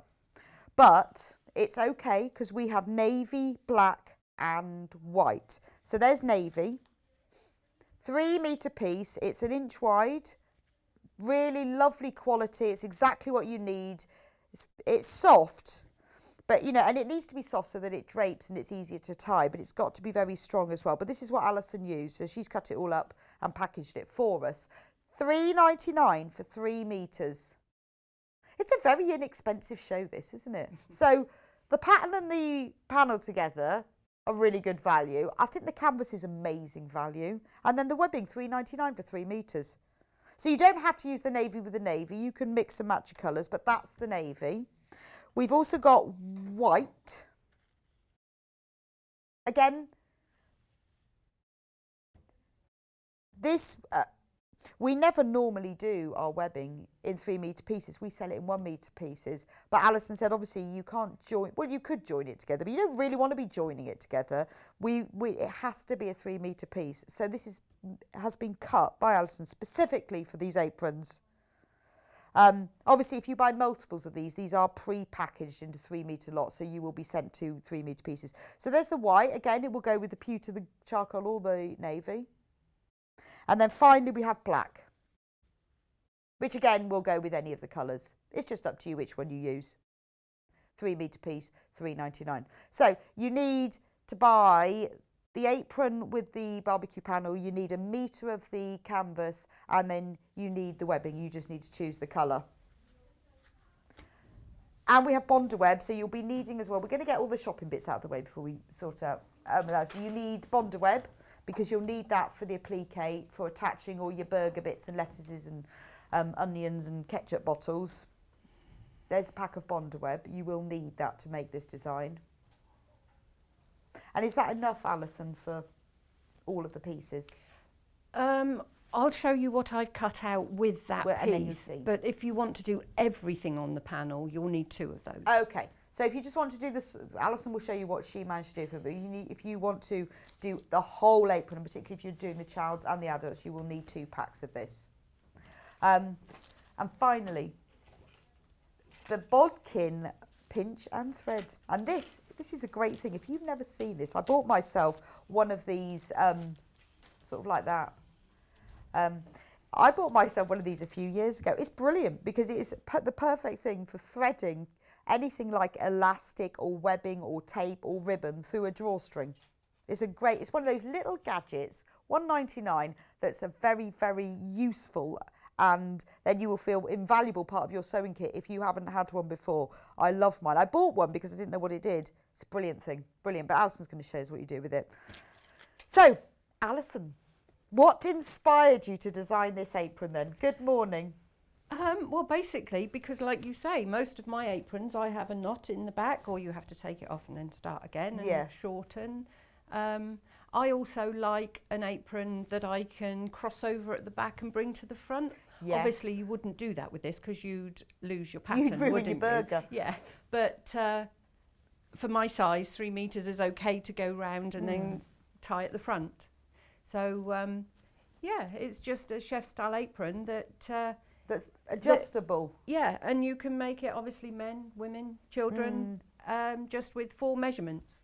It's brilliant. It's absolutely brilliant because sometimes when you get these patterns that you've got to draft yourself, it's a little bit complicated, isn't it? Yeah, there's and nothing need like paper that at all. And dressmaking paper. No, you can cut it straight into the fabric because all of this has been done with 1 metre. But if you want a longer apron, measure how much length you want in your apron, because that is your length. Oh, that's the length. The metre, okay. that apron is made with 1 metre. So and if I've got you're a more than a here. metre from here to here, then you need a bit more. That's ample. But if you wanted a longer one, but that's a good size apron, isn't it? yeah. And this was cut out of the offcuts. That was just a last minute little thing that I thought, there's the layout plan there. That'd make a nice little. Yeah, it's not a layout plan, is it? It's a whole burger. Yeah. Well, because I mean, what a lovely thing to do for a child or a grandchild or your nephew or niece, lovely, make them their own barbecue apron. Yeah. I mean, that one obviously hasn't got the 3D pocket, and you don't have to, if you don't want to go to the work of doing the 3D pocket with the lettuce and the cheese. Although, why wouldn't you? You can do exactly the same as I've done with this one. You can just make yourself a pocket, and then obviously you would cut this piece down. That could then be appliqued on with your Bondaweb, so you don't have to do the 3D one, but I think it's worth that little bit of effort. I love it on the navy. It looks really effective, doesn't it? Really stands out. Yeah. So the first thing I've done is I've got the apron to the stage where I can put my applique on. You start off with the top and the bottom. You hem the top and the bottom and the two sides, but you need to, when it comes to the top, if you're going to put a wide applique on at the top here, you don't want to sew down your channel yet, because obviously when you, if you've already done your channel and then you're going to put something on there to applique, like the ketchup, you're going to sew down your channel and you need to get in there to put your webbing in. So that's where I'm at. I've done the top, the side, top, bottom and the sides, and I've pressed the channel, ready to take the stitching. But before we do all that, we're going to decide on where the applique is going to go. And as you said, I'm going to do the barbecue one on here. So I've already cut that out. That's going to be at the top. For anybody that hasn't used Bondaweb before, if you're doing any applique, it's wonderful stuff, because you've got your paper side and you've also got the slightly rough side, and that's the glue. That is pressed down using a hot iron onto the back of your fabric that you're going to applique. So that's pressed down, then you turn over and just cut round your outline. So that's what I've done there. That's already got my Bondaweb on the back. It's still got the paper ready to go on the apron. So I've done all that with everything. I might not use everything. It depends when I actually come to but it's already double-sided sticky tape. It's a bit like double-sided sticky tape, but I mean, I've done the spatula. I put it inside the pocket on that one. I didn't put the spatula on that one because I thought it was getting quite busy. But if you wanted to offset the burger pocket, you could make up yourself quite a deep pocket, and then next to the burger, that pocket could then go to the side. Yeah, so then that would actually take your barbecue tools. Yeah. So if you offset your burger like that, because this is still your pocket. Oh, I've got a lot. It's looking a bit busy there, isn't it? Yeah, so you could put the spatula in a separate pocket. Yeah, that could come out of there. That's brilliant. Oh, I love that. So that could go there, off to the side. Yeah, you'd have to have a little angle. Yeah. Or you could have it running across the bottom, couldn't you? I mean, it could go. You don't have to use everything. I did think that. I mean, everything, the spatula could have gone up at the side and things like that, you know, but it's up to you to decide where you're going to actually stop. Yeah, I know. I think if it was mine, I'd have everything on it. I wouldn't be able to stop. Barbecue dad. Yeah, it would. I'd have, and then I'd go, all right, what else can I cut out? Yeah. And then, but you could also have a BAP, because you could change your B into a P. Yes, BAP. So you could have a BAP. an O, Bob. Is your dad's name Bob? Cut out. Cut the Q off. Yeah. But you could, there's enough letters there if you wanted to trace them and make a whole name. Oh, yes. It's easy enough to adapt them in another fabric. Yeah, so really that's why there aren't any instructions for actually doing the panel, because it's up to your own interpretation, really. It's your imagination. It's where you want to go with it, yeah. So that's the pocket there. So you've pre-Bondawebbed everything. So all this has got the Bondaweb on. The only ones I haven't put Bondaweb on are the cheese and the lettuce. Now you have got the option, this here, when Amy did you can have a double-sided lettuce if you like. Okay, so it'd work double-sided. So that is a mirror image. So you can do the same as I'm going to do with the cheese. But all I've done is I've just cut round with a pair of pinking shears, and I've put a long machine stitch along the top to gather it. So that's going to be our little bit of iceberg. I love that part. That's the best bit. And yeah, I did start off just doing a straight line with ordinary scissors, but then I thought, oh no, pinking shears, brilliant. Gives another element. So the cheese, you've got 2 triangles on the panel for the cheese. You're going to put those right side together, and then you're going to leave the top open and sew down the 2 sides. There, whoops. Then we're going to trim off the point at the bottom so that there's no bulk there, and then we'll just push that and turn it through. So there's our piece of cheese. I'll just press that.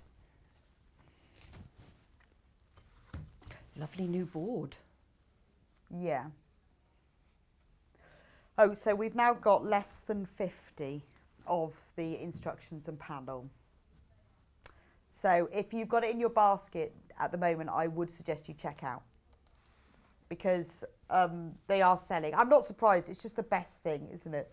It's like the perfect gift. Who would not want one of these burger It's lovely, barbecue isn't it? aprons? Well, also the great thing is that once you've bought this, you've still got the pattern, so then you can make one that actually fits you. Well, and with the panel, you can always trace around the shapes, and then you'll have. I find the problem You is could with do women's aprons, they're not big enough. So I always end up wearing my husband's or one of my sons. They've got big aprons, but then I have to fold it.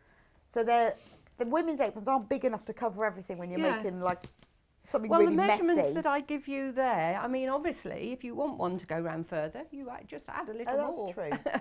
But they're always just a bit flimsy, aren't they? Yeah. But then too long. Yeah. So the measurement, I will mention, I say about taking the measurement for the neck, just below the collarbone. You've got a little hollow here.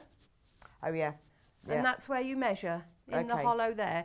You do add some on afterwards for the, obviously, but for it's the that measurement. channeling. Yeah, you can feel that's your measurement, because that really is where you want about your apron to where sit. you want the top of it to sit. Okay. Yeah. So I've just trimmed off the top there, and the cheese, and there's the lettuce. So I've, as I said, I've done a long stitch there, and I'm just going to pull up the gathers. So did you just cut one layer and then did pinking shears on that one? Yes. But you could sew them together if you wanted to. You can do, if you want the double-sided. But I didn't think that was necessary, and you could always save it for your next one that you're going to make. But you could have 2 bits of lettuce. Yeah, you could. Well, and I've got quarter-pounders today. We only had ordinary burgers on that one, but we've got quarter-pounders today. Okay. I've made the burgers bigger. Because I can. Because you can, well, why not? Why not? Yeah. So you can choose how big your burger is. This is what's lovely is that you've got so many pieces on this panel, but you can really make it your own. Yeah. It's up to you how you... And the nice thing about this is when it's washed, this will get softer and the pinked edge will look rough, which is like a lettuce. Yes. So I've just pulled in those gathers, and I am going to flatten them down because we need to put them on quite straight. So there we go.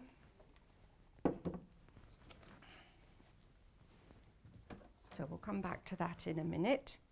But the first thing we're going to do, put that out of the way. Oh, the other thing I've added, which you don't have to, but you can if you want to, you can put Bondaweb on your bun top, but I've put a little bit of wadding in.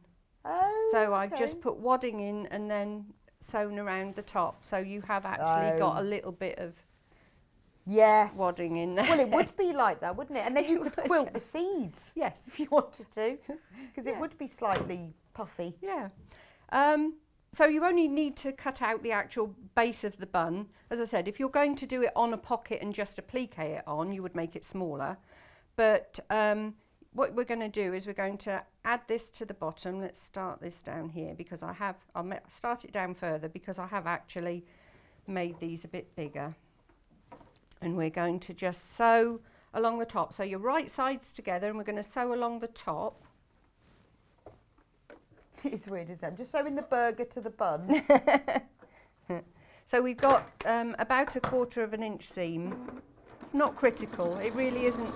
Any of this isn't critical.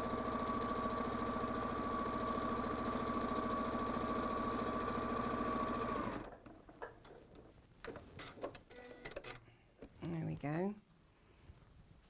And then we're going to press that one up.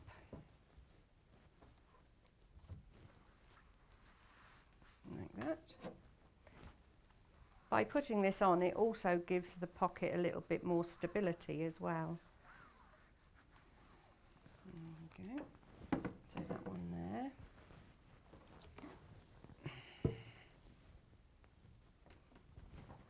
I mean, you haven't got, you've got your panel, but on the back of the pattern, we've actually got the... oh, there is a picture. The picture, yeah. So... Oh, okay. And you've got the date on here as well. Yes, so Very that handy, you can, so that you can never watch ever it remember. back. You think, I'm going to remember that, but Yeah, you never do. Yeah. So now we've done that, and what I'm going to do is I'm going to actually, at the top, I'm going to fold that down at the top of the burger. You can finger press that. Actually, no, I'm going to put the ketchup on there, I think. We don't want it all to be the same, do we? Let's have the ketchup on there. So I've taken the paper off the back of the ketchup, and I'm going to put that up at the top of the burger.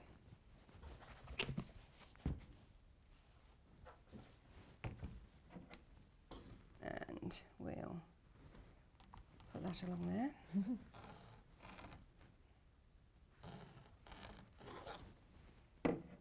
It's so realistic as well, isn't it? And then we'll fold that over. I love the names of everything on this as well. Yes, like names are listed. there's one of them, like, is it called ketchup? Yeah, Spill. spillage. Yes. I'm just going to sew along the top of the...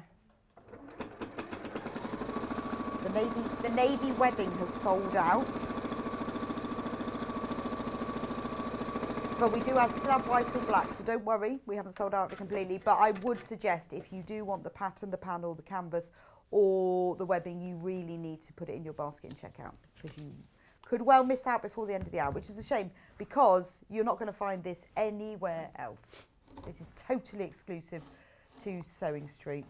Thanks to Marion. So that one's, I've just sewn along the top where I folded it over, and now I've pressed it back up again. Oh, so you're sort of doing it all in layers. Yeah, like a quilt as you go, really. Without the quilt. Yeah. So like, I wasn't going to put another burger in, but because of time mainly. So but you can. Yeah, you can. I'm just wondering whether to. Yeah, let's put it in. Decisions. We'll take that one quite low there. So you're just rather than layering, sort of a really. plique on it, you sew it together so it keeps it nice and neat. Yeah. Well, you don't have to do the edges then. Yeah, that's true.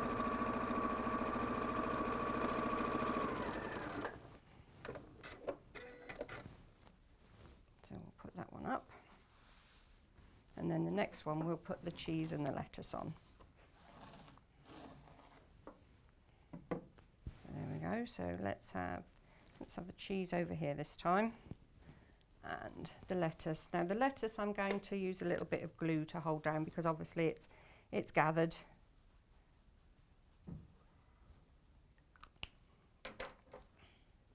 We can pull out the stitching a little bit later. So I'll just glue that down. Okay. So if you want the glue, I love the glue pens, they're brilliant. I use them for zips.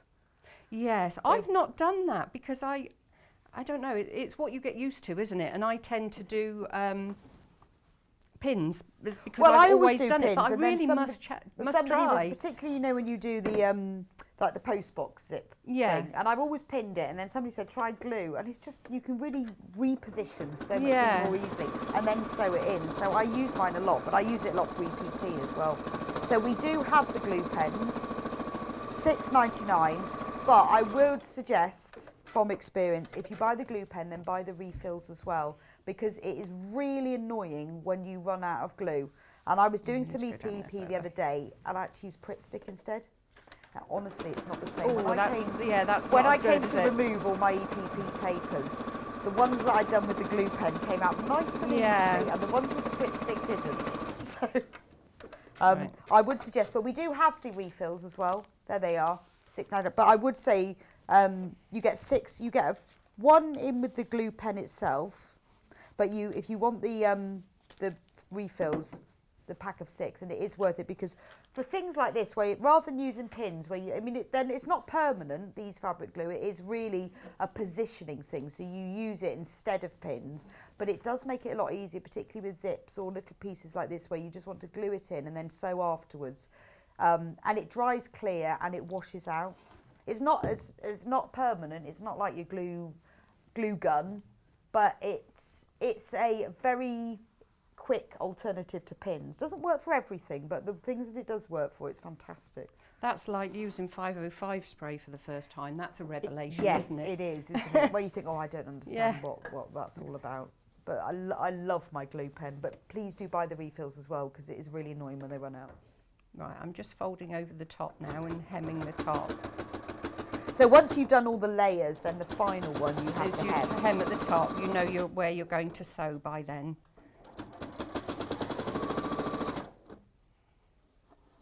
So this is the great Father's Day present, isn't it? Get your panel now. Yeah. Father's Day sorted. Brilliant.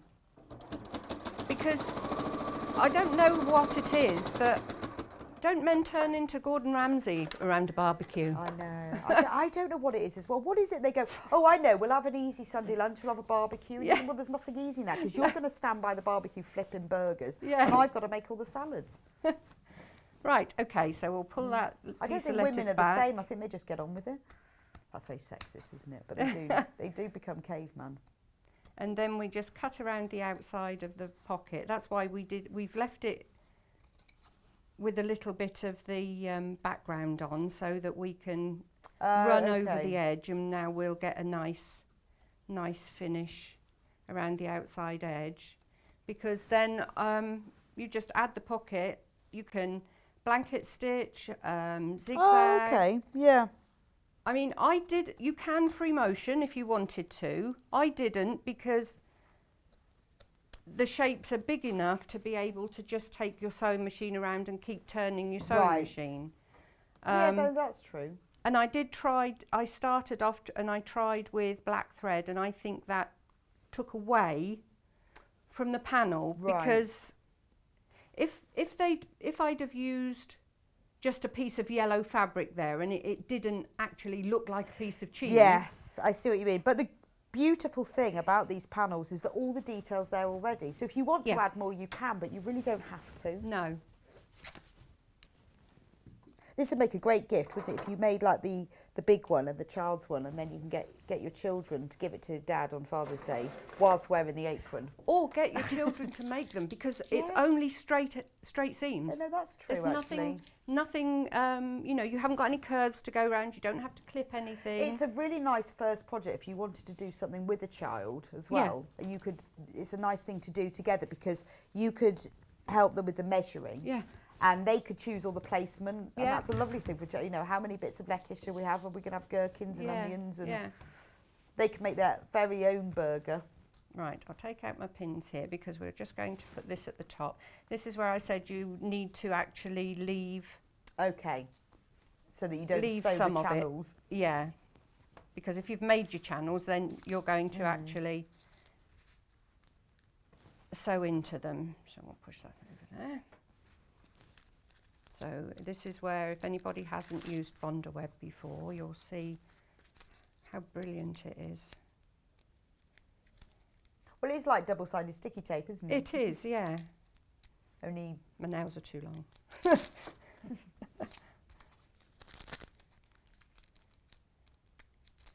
There we go. So we'll put that up there. I'd probably take a little bit longer placing it if I was at home, because we've got our border there. So you can measure it to get it central, but or they could be wonky. Don't have to be straight, do they? Well, you could. You could have them. That's the joy of it, isn't it? It's your apron. You can do it however you like. Yeah. And sometimes it's the things that go wrong that are talking points, because don't we all point out things that have gone wrong. Yes, I know why we shouldn't do that. We do though. It's like if you cook a cake, you go, I know it's a little bit burnt on the top. But if you didn't say anything, nobody would really notice. When you go, oh, it's not as moist as I'd like it to be. The black webbing has sold out now, but we have got white. We do have white. So we do have some on the website, but it is only on metre pieces, which you can join together, but obviously it's better if you buy the 3 metres. Right, there we are. Now I would take that, well, I'll do around the top of one. This is where I say you don't need any fancy feet or anything like that. You just as take it round. Well, Oh, no, this you've one, just done no, yours I'm with just the doing a straight straight stitch. stitch Oh, on yeah. this one. With the pocket going around the outside edge, I have finished that with that one. I've done a zigzag. Right. But a lot of machines have a blanket stitch and things Yeah, like no, that. it You looks can nice do with that. just the straight stitch Yeah. though, doesn't it?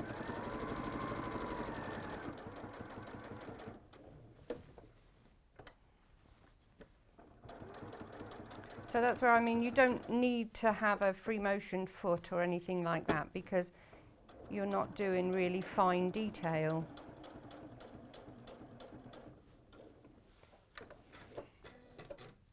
So you've got that. There are only 30 left now of the pattern and panel bundle.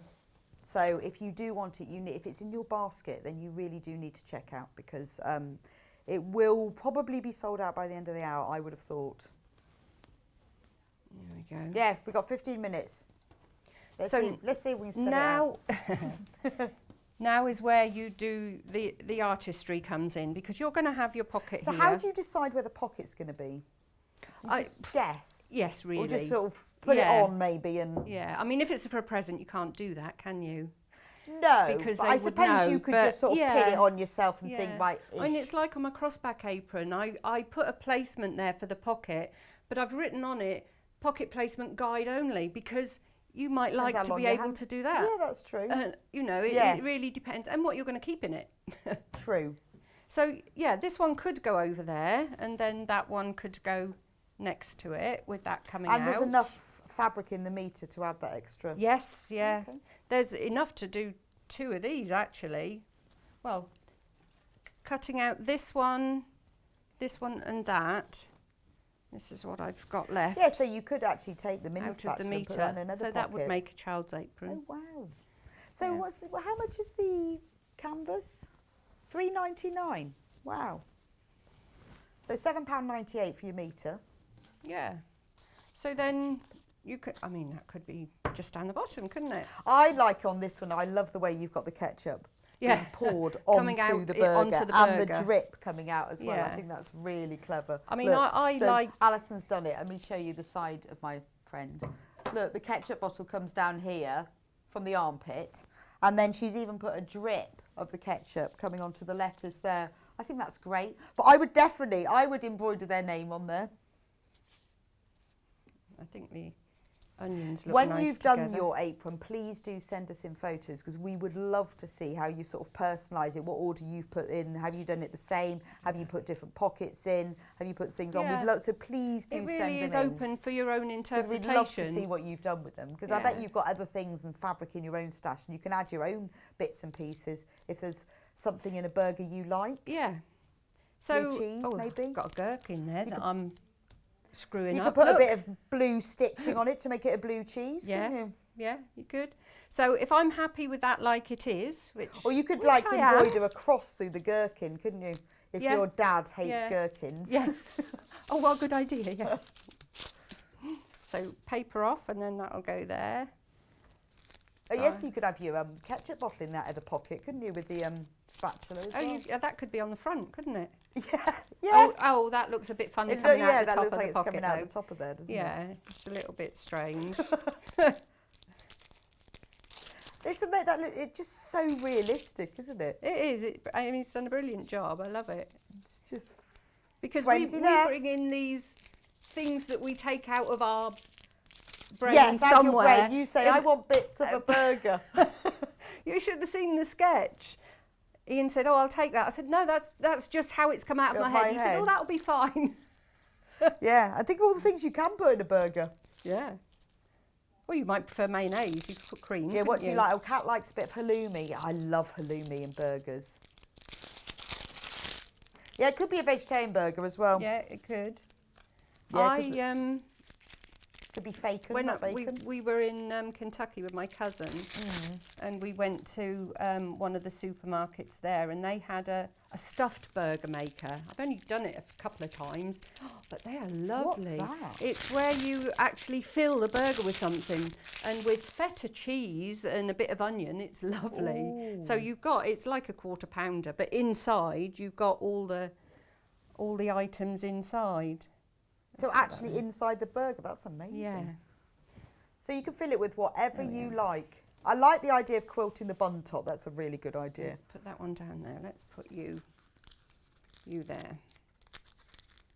Yeah, so it's a good idea to get it all positioned Laid out first first, before you do anything. I mean, it's easier on an ironing board because obviously you don't have to move it. I'm going to have to move it, so I might.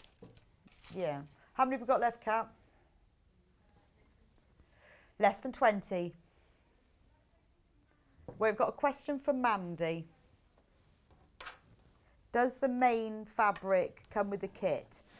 No. No, the canvas doesn't come with the kit, Mandy. That comes separately. In the kit, you get the instructions. These are they, which is about how to measure yourself so that you can make the pattern for your apron. But the pattern's not complicated. You draw it straight onto the canvas. And you also get you the... could, if you wanted to, make Oh, it. so you could if make you wanted one. to keep and make them. Oh, yeah, so you could make You know, a paper you could pattern make if you yourself wanted a paper to. pattern, but it's so easy. And then you get the full panel with all the burger bits. That comes in with the pattern. If you want the canvas, you will need a metre. So put 2 units in your basket and it's $3.99 for half a metre. So Alison is using the navy. I have the charcoal in my friend here. And then we also have pewter. And I said before that the pewter is a... Actually, have we got these in the right order? Right, because... Right, let me just check. Right, so the pewter is the one and the apron behind me. I thought it was the charcoal. But if you want the charcoal, which the difference is the pewter is a more bluey grey and the charcoal is a more, maybe a purpley grey. So you need a metre, put 2 units in your basket, and then the pattern comes with all the applique pieces for all the burger bits. Right. Including gherkins. All gherkins are included. Mike always gets those from mine. I like the gherkins. It's funny, isn't it? I think it's a Marmite thing, isn't it? You Yeah. either love them or you hate them. So now I would stitch around the outside of the pocket. It doesn't need finishing off or anything. It can be just a zigzag. done with the zigzag or the blanket stitch. And then I would add that one there. I love that. Put that down there a bit. Oh, I can imagine spending hours doing this, going, oh, is that onion ring go 1 centimetre to the left? Yeah. But this is the point with the children. If they're younger children, this is where they can get do it, involved. yeah. They'll Yeah. decorate the burger. And then if you've got a little bit of 505 spray, it'd help to put that So you wadding just on cut there that a to little hold bit it. smaller? Yeah, it's about a centimetre smaller all the way round, and then that just goes on there. Brilliant. It's even got a shine on this burger, hasn't it? Yeah, it's I got the think glaze. maybe it's a brioche. Yeah, brioche bun. Right, I'm not going to sew it down because I'd like to show you how we put in the Yes, the okay, webbing. yeah. But sew down. that you just go round the outside. As I say, you can satin stitch if you want, or you can just go round the outside. Let's put that there. I love this. That there. Right. Now I've already pressed in the channels, but as you can see, if I'd have done that before I put on the applique, you would have sewn over your channel and then your webbing But by won't go pressing in. it down, you can see that That's you're not right, going yeah. over the edge. Or if you Yeah. want to go over the edge, like with the because with this ketchup bottle, you've gone round the edge. Yes. Yeah. So it does look like Yeah. it's coming. I've folded it over, but obviously you do that before the channel. Yeah. That's- So if you look yeah. at that does fold inside. Right, now purely for See, so if you want to do that, that's why you mustn't sew down. You need to do your plique before you sew the channels down. Okay. For it looking nice on the front, it says in the pattern, you're going to start your stitching right at the top, although our channeling starts a little way down. Okay. I'll show you what I mean as I come out. So it looks neater on the front.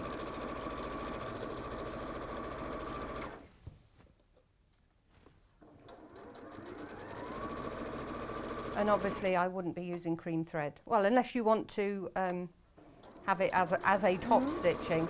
I say in there it would be lovely with the variegated thread actually. Oh, it would actually, wouldn't it? But you know, like, I mean, I think it looks nice that you've used the cream thread on here. It's like sort of, it makes it a bit more professional, like with jeans, they always have different colour top stitching, didn't they? So there we are. 10 left, 10 left, 10 left, 9 minutes. That's what I mean. There, look. Right. So we've come off, it actually ends there. Yeah. So we've carried on stitching so that it looks nice on the front. Yeah, okay. I mean, you could stop it if you wanted to. No, but it looks I think better. it looks nice like Good that. tip. So we'll do that on the other side as well.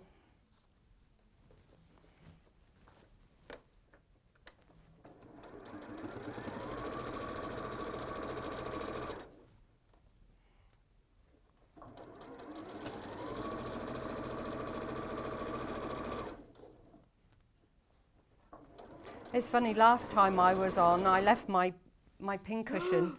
Oh, do you know, I'm lost without it. I bet you were. It's really strange when you're used to something like that. Well, you get used to the ways of working with things, don't Yeah. you? And if you haven't got that, I bet you were trying to stab your wrist with pins. There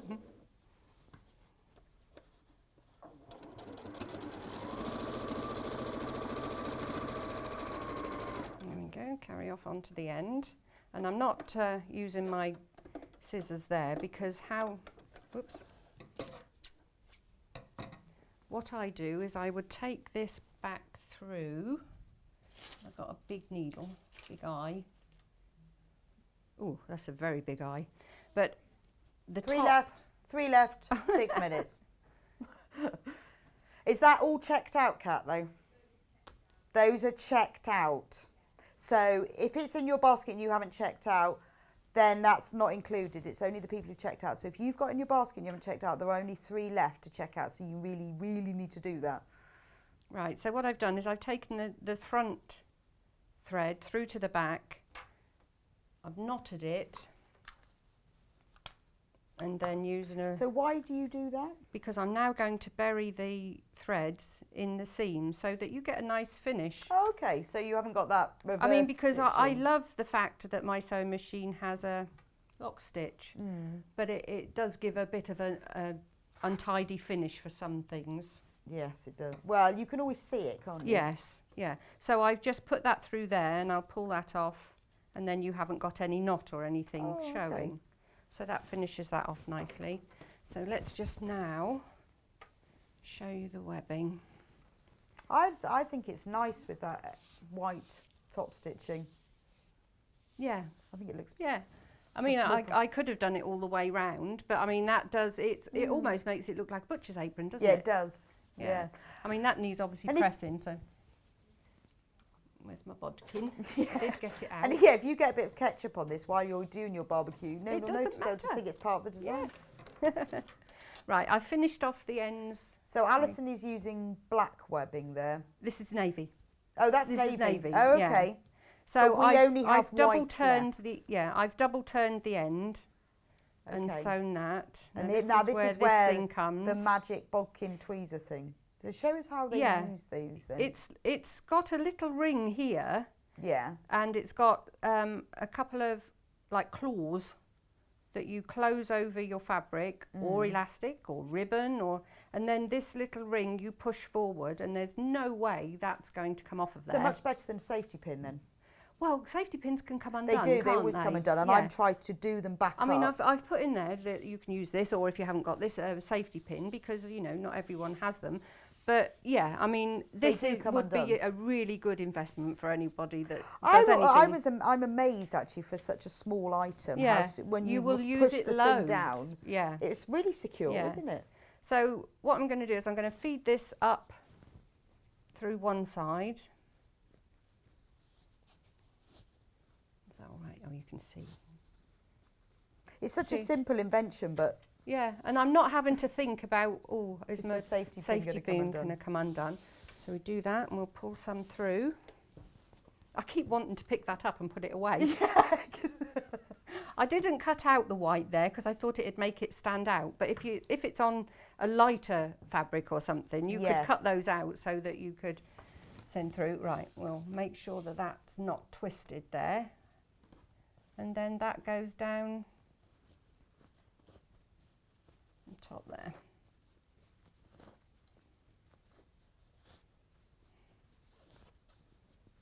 we should have a sort of a top tool, shouldn't we? If you your 3 top tools, because I think there's a lot of things like this that you don't realise how brilliant they are. A hump jumper.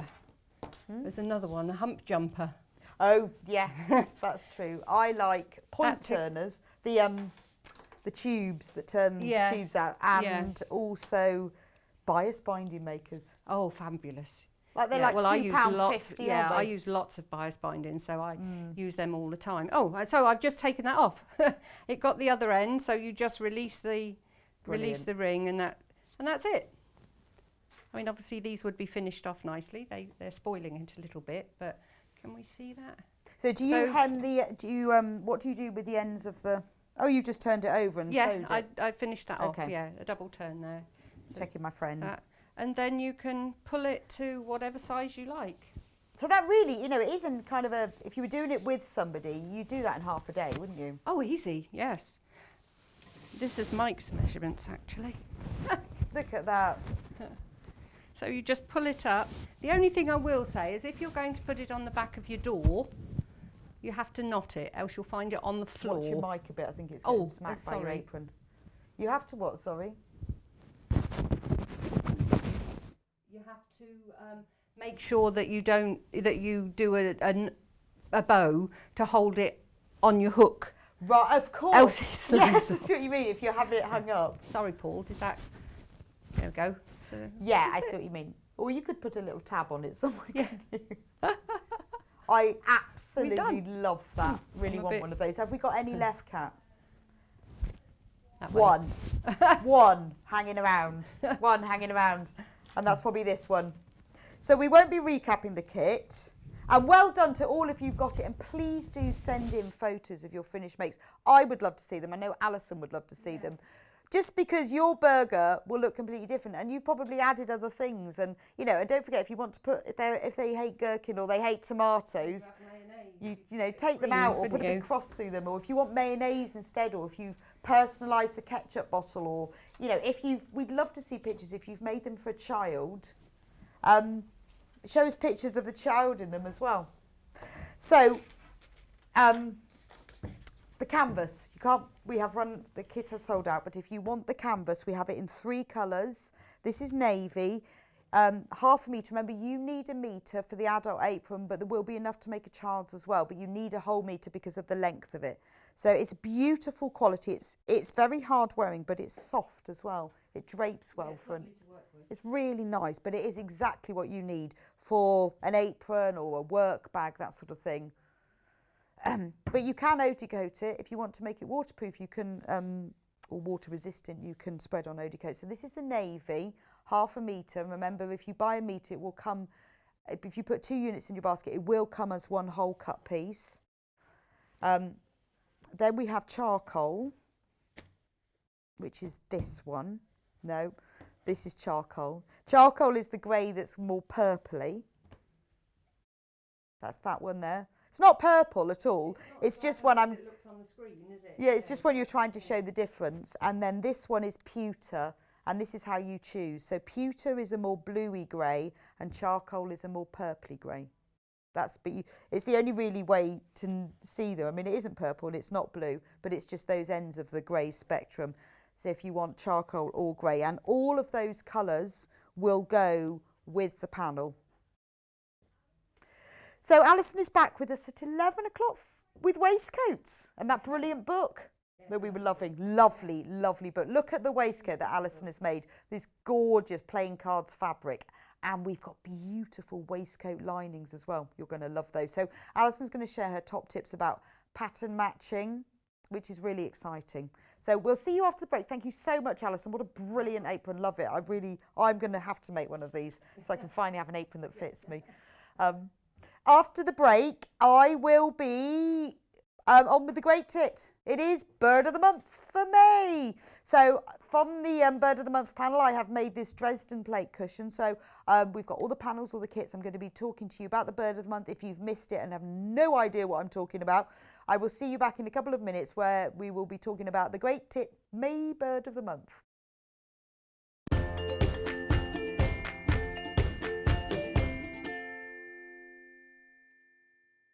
Sewing Street have our very own app. You can now watch and shop from anywhere. Simply download the app from your app store onto your smartphone or tablet, then log in or create an account, and you're done. You can watch us live from anywhere, browse all our recently played items and pre-orders so you never miss out on any show deals, and message the studio to say hello at any time. And remember, you can check out as many times as you want and only pay 1 P&P all day.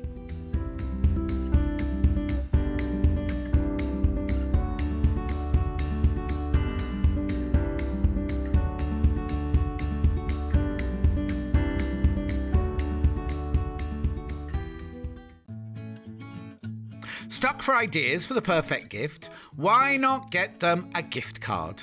You can buy Sewing Street and Yarn Lane gift cards loaded up with anything from £10 to £500.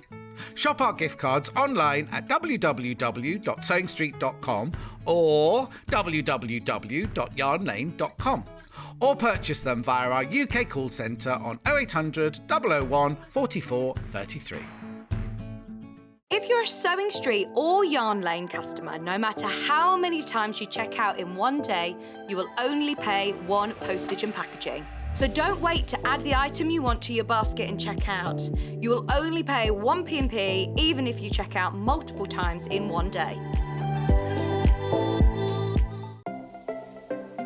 Missed the live show? Don't worry, we recorded it for you. Never miss out on your favourite presenters, guests and makes ever again. Head on over to our YouTube pages to watch back the day's live show and enjoy your favourite demos over and over again. We also have lots of great content exclusive to our YouTube pages, such as product demonstrations, troubleshooting videos and so much more. Subscribe and turn on the bell notification so you never miss a show or video ever again.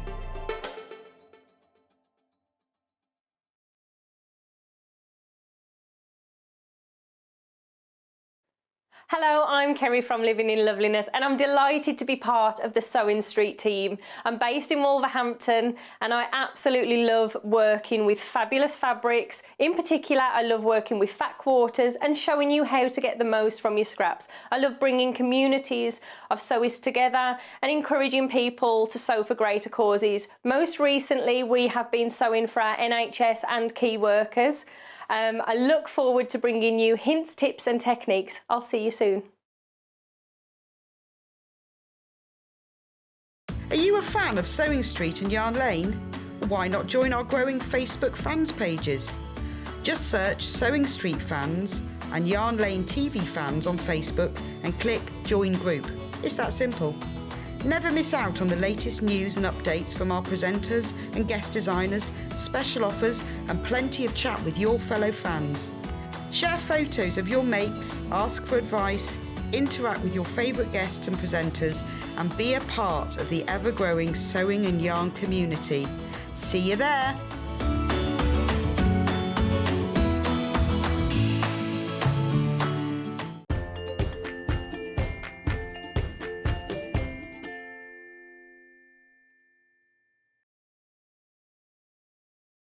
And welcome back to Sewing Street. I hope you enjoyed the last hour and congratulations if you got hold of the apron panel and instructions. I can't believe they absolutely flew out. Well, I can believe it because they are gorgeous, aren't they? But it's Bird of the Month. So if you haven't been with us with Bird of the Month before, let me just explain quickly how it all worked. In January, we started off with a bird and we have got 12 birds every month.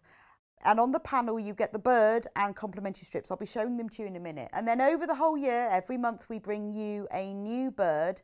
And then at the end of the year, we will have another panel that's got all the sashing and the borders and the binding. And you can make yourself a full bird quilt. You will, when I move over to the other set in a minute, you'll see it behind me. It's now May. Now, to complicate matters, we also have added some extra birds in because we had quite a lot of pigeon controversy. A lot of you didn't like February bird, the pigeon, so we had an owl as well. And we will also be having another bonus bird, but I'll tell you about that when we get to that month. So this hour is all about the May bird of the month. And this month, it's the great tit. So you've got a choice. You can either buy just the panel, which has got the bird, and I'll show it to you in a minute, and all the strips. Or if you want to make the cushion, you can buy the panel and the instructions and you save £1.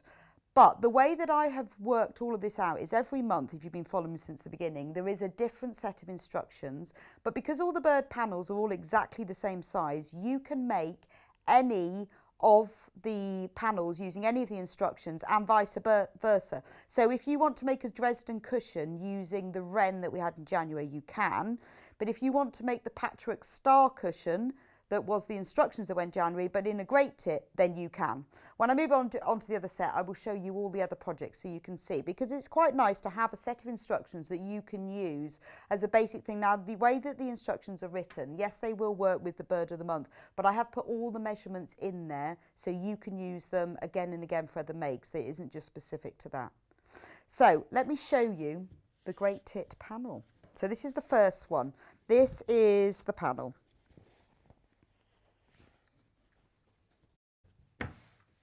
Isn't he gorgeous? Isn't he gorgeous? Lovely, isn't it? Really lovely yellow background. And then what we have are the complementary strips. Now, there are 5 of them. When you look, actually, the one on the top, they always graduate in colour. So the one on the top is very pale and then they move downwards. Now, with the instructions, I have tried to use as much of the panel as you can, but you don't have to use this. But the panels, so these are really wide. So this is like your design roll. These are 2.5 inches wide, and then in total, it's 43 inches long. So you get the bird. It's fantastic value for money. You get the bird, and you get 2 labels, which you can or not use. I've tried to use them in most of my makes, but that's up to you. But you also get 5 2.5 inch width strips, and they're 43 inches long. It's fantastic, isn't it? So that's the panel. But if you want to buy the instructions, that comes together £18.99 for the whole thing if you want to buy both together. These are the instructions to make the cushion that I have here, the Dresden blatant cushion. Let me just show you the cushion very quickly. So there he is. Oh, well, actually, there's a picture. I was going to turn it around, but photo. I'm going to show you on mine. So this is the cushion. There we go. Well, let me turn it around. I want to show you around the back. So on the side, you've got no, I want to show the one around the side. So you've got the gusset around the side, and then on the back, it's just a plain one, and then that's where I've put the label. Now, the reason I've done this is I had a look around because I wanted to buy a cushion pad. You can stuff it if you like, but I've found cushion pads that have actually got gussets in them because I was thinking this would be brilliant for outdoor furniture or for putting on a chair, or you could even like use it as a small floor cushion, because it's really nicely padded. But I did buy actually a pre-bought cushion pad that was this measurement with the gusset as well, and I had a look round, and they're quite easy to get hold of. But if you want to know how to make Dresden plate, also the point of the instructions as well is to teach you different techniques. So with each make that I've done, you'll learn something different. So this is all about how to do the Dresden plate. So that's that cushion. Oops. Right.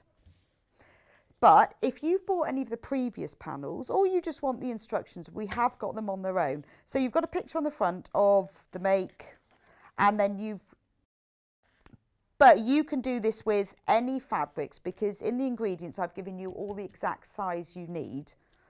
It's like making a cake sewing, isn't it? Ingredients and method. So there's all the instructions with walkthrough photos, everything you need to know, nice close-up photos, and also the templates, more importantly. So you don't need to use anything specific with this, and I'll talk through it when I go the demo of how you use them and how to trace them out.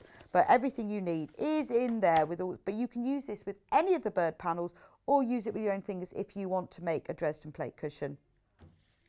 So if this is the first time you have seen Bird of the Month, or if you thought, oh, actually, I would like to make the whole quilt, there is the quilt. Isn't that beautiful? So on the top left, you've got January the wren, we've done February pigeon, March bullfinch, April blue tit, May great tit, and then as it moves forward all the way to December. So the other panels that we have today are January. Should we start with January? Yep, let's start with January. January was the wren. There he is, with all it, and obviously it has, I'm not going to open them all, but they all have all the complementary strips on it. So that's January wren, and when I go on to the other set, I will show you what I made from them. February was the controversial pigeon. He's a bit of a Marmite, this pigeon, that's the owl. Some people love a pigeon, some people hate a pigeon. We had a lot of messages in from people who hate them. I think he's lovely. I think he's really sweet. Hasn't he got a lovely coloured, really sort of sea, oceany colour background? He looks like he's just standing in a puddle. Maybe he's in a puddle. So that's the pigeon.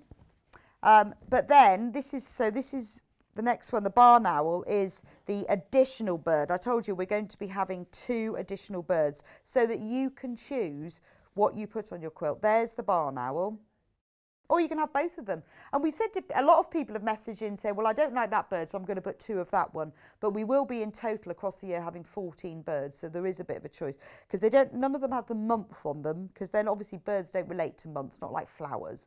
So, but we just have put the names of the birds on there. And then March was the bullfinch. At some point, at the moment, I remember which one's which, but there is going to be looks very much like the owl. Oh no, this is the bullfinch. That was that one. The bullfinch. Gorgeous. Look at this, really striking coral colour. I'll show you, I made him into a cosmetic bag. He works really well, but he's beautiful, isn't he? And I love the strips that you get with this one, really stunning. So that's the bullfinch. But obviously, you know, we've designed this so that you can make the full quilt, but you don't have to. You can just buy the panel and make your own thing with them. So when we launched April, the panel sold out before we even got onto the show. So we have made more of them this time, of the May one. But if you missed out on the April blue tit last month, we have got more of them today. And he's the one I made into a peg bag. So he is back in stock if you want the blue tit, because we did sell out of just the panel before we even went on air.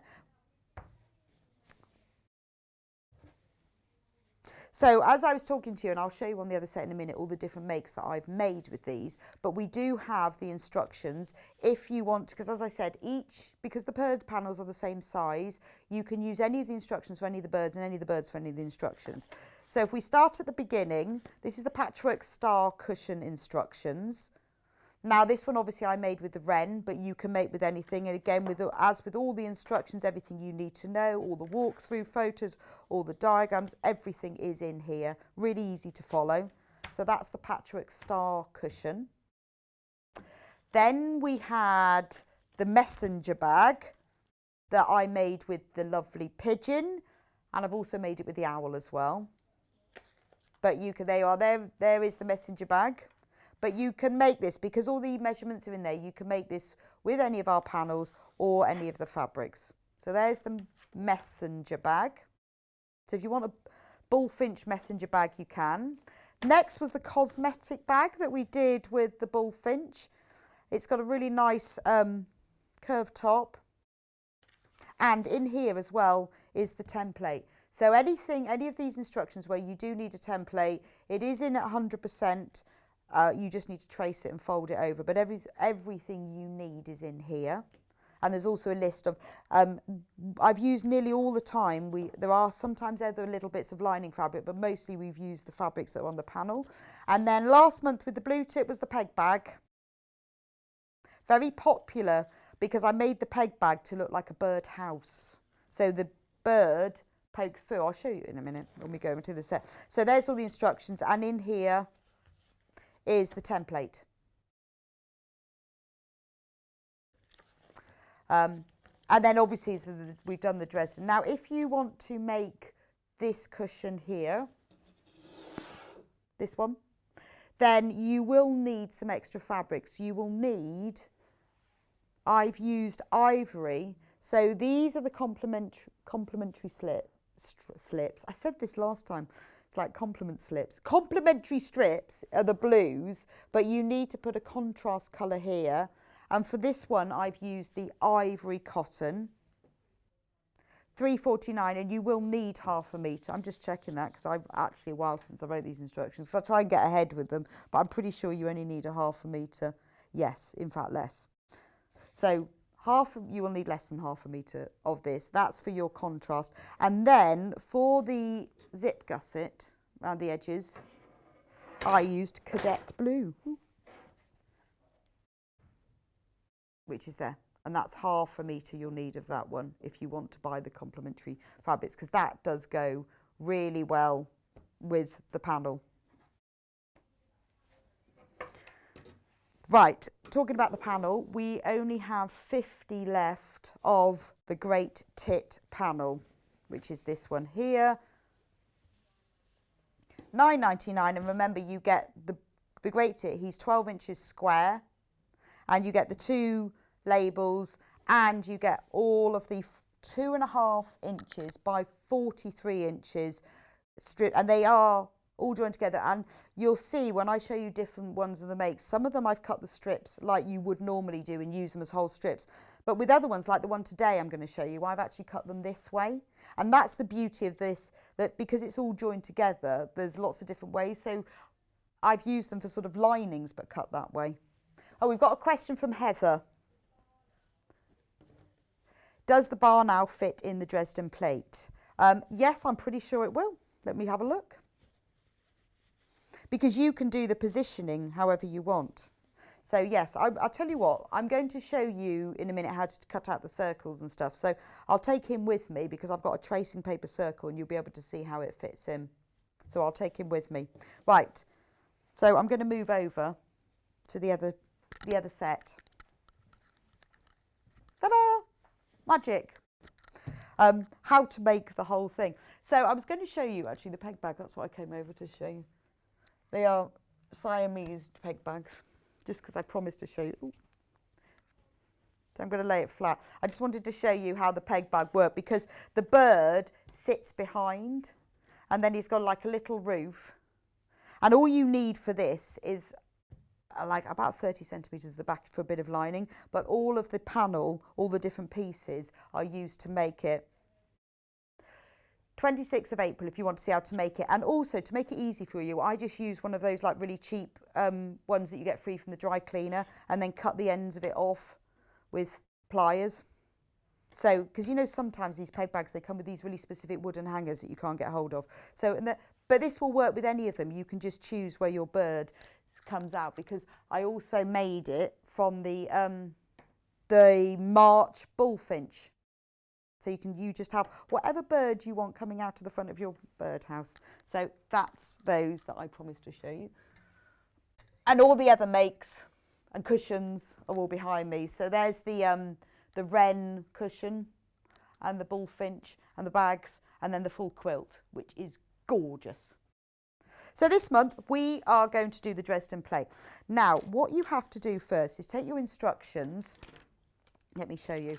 And you need to make the template. So for this one, you can cut this out if you want. I mean, and this is really nice. The instructions are really nice and thick. And actually, it's probably about the perfect weight as well to use as a template. But if you don't want to cut it out and you don't want to ruin your instruction, it doesn't matter because you've only got that on the back. But if you don't want to, then you can just trace it onto paper. Normal paper will sit on. For the circle, I would suggest tracing it onto tracing paper because you need to be able to see through it for positioning. I just use normal greaseproof paper. Doesn't have to be anything like fancy paper, but it's best if you trace that with tracing paper and then this one onto paper, but you could just cut it out because it is nice and thick. So do that to start with. Then the next thing you need to do is separate your panel by cutting the bird off. Oh, that's the blue tit one. Oh, I know why. Because although the cushion is made using the great tit, I wanted to show you how you can use any of the birds to make any of the makes. So I've made the this demonstration with the last one, the blue tit. So cut the bird off, put him to one side because you don't need him just yet. Then cut the complementing strips. So what you need to do is cut them into, I have got a whole panel here, I'll show you this. You need to cut them into 8 inches. And at the moment they are this big, more than that. So what you do is you start, it says it all in the instructions, you don't need to remember this, but you need to cut along here and then you cut the whole of the width of the fabric because you need the whole width into 8 inches, but start with the dark at the bottom. But all of that is in the instructions with photos of that section because that's the bit that I wanted you to be able to follow the most because you've got to cut it right to start with. So once you've done that, you take your panel like this, put the dark bit at the bottom. Now you've got to cut 20 wedges out of here and they will fit, and I've tried it a couple of times. So here's the wedge template that I've cut out earlier, and you see the wedge template is 8 inches high and it fits. But in order to get 20 from it, you need to start off so that the bottom overlaps the white by about 1/8 of an inch. The seam allowance is 1/4 of an inch, so you won't see that. But it was either you only had 19, which is fine. And if you cut it slightly wrong and you run out, you can just on the back of the cushion, because there's enough wedges for the back and the front of the cushion. If you run out, you can just use some plain fabric. But if you just overlap, and it does say this in the instructions, this edge piece by about 1/8 of an inch, there will be enough. Now, what you need to do is you need to cut along here. So there's 2 ways of doing this. Put your wedge template on and line up the bottom so the bottom is straight and the top. Then you can put your cutter, your ruler, not your cutter, and cut along there. So let me show you that one.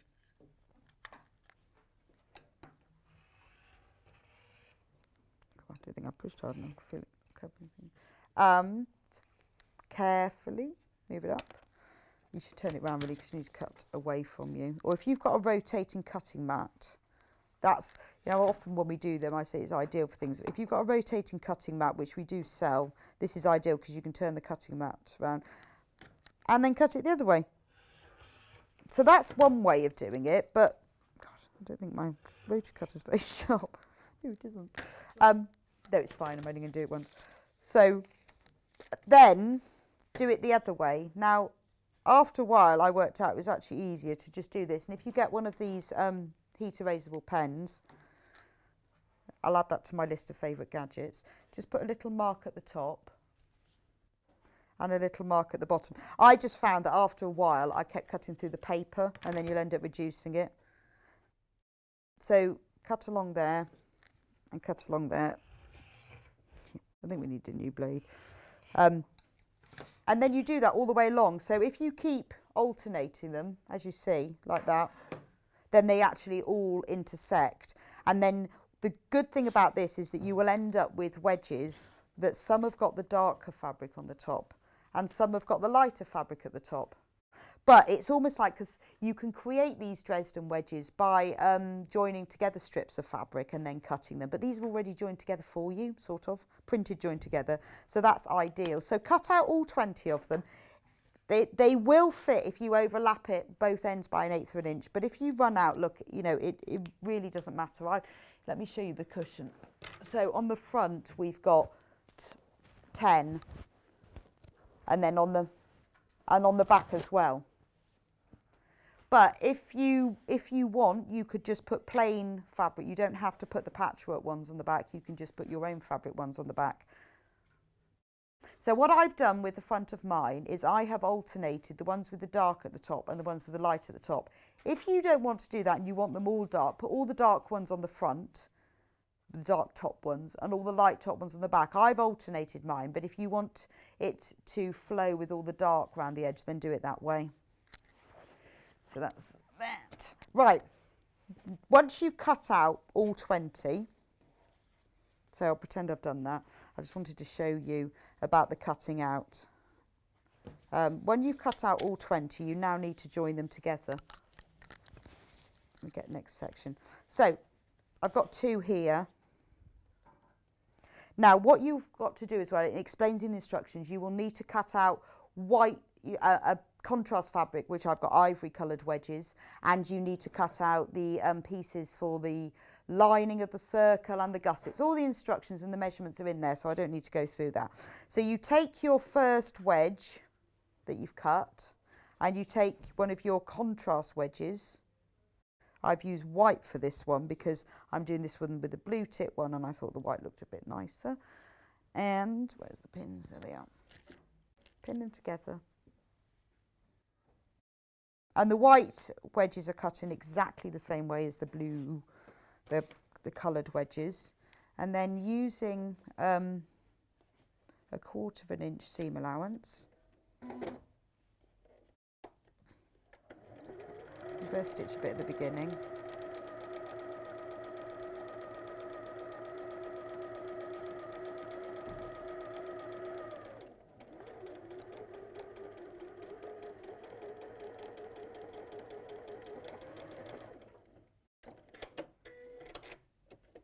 So there's 2 of them sewn together. Now the best thing to do is to sew all the pairs in one go. So it's just easier because you're then joining them all together. So sew 2 pairs in one go, all of the pairs, and it's a pair of the wedge ones, a pair of the patchworky ones and a pair of the plain ones together. So press the seam flat, always press it flat. And then what I do is with these, I decided to press them to one side. Some people have preferences between one side or open and which side. I press them all to one side and I press them to the darker side.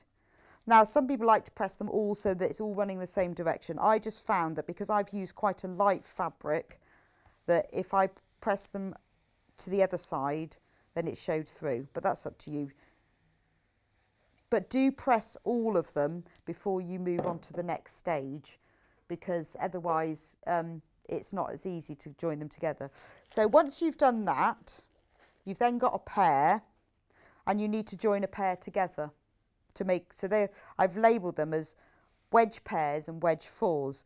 Now work out before you're going to do it. If you want to do it like I did, where you have the light at the top and then the dark at the top, then make sure you do them so that you have them in pairs like that. Otherwise you'll get to the end and it won't all work out. So I sort of laid them out first. So to make a wedge four, you put together,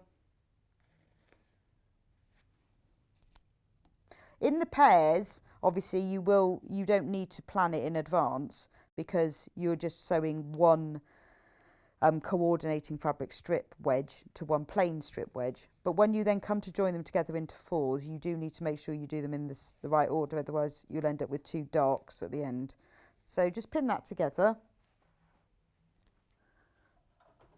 Right, again, 1/4 inch seam allowance.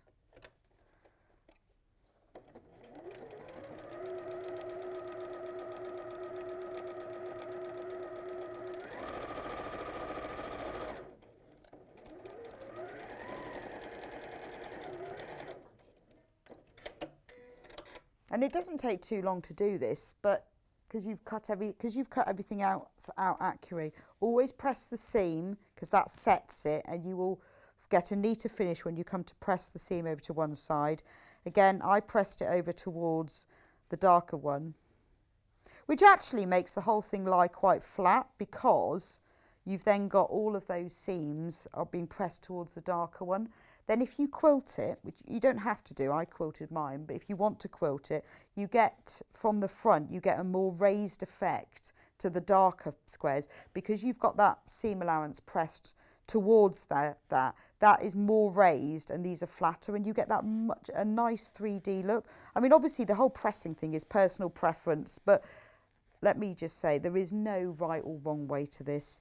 You press your seams in whatever way you want. So some people say, oh, you should always press to one side, but you can do whatever you like.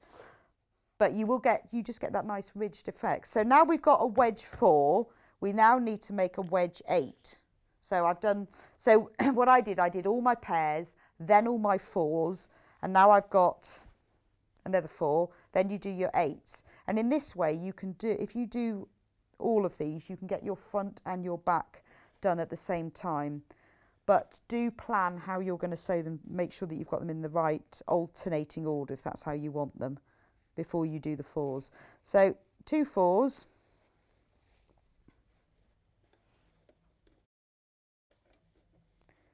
make an 8. Ooh. Yeah, 2 4s make an 8. Yes, yeah, it's amazing, isn't it?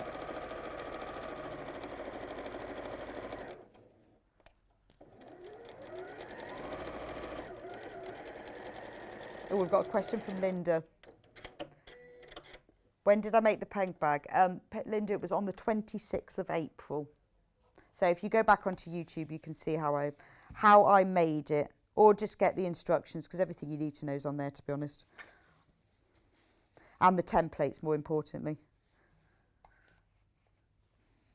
There we go. So look, now, I mean, obviously I've done a little bit in advance, because I've sewn some in advance. So look, now we've got an 8. It's looking lovely. What's amazing about this is that on the template, obviously the ends are straight. Now I'm joining it together. It's sort of becoming a circle without, because it's got so many, because it's got 20, it's becoming circular. So now that's an 8. You then have to join that together, funnily enough, with another 8. Now we've got 16. Quick maths.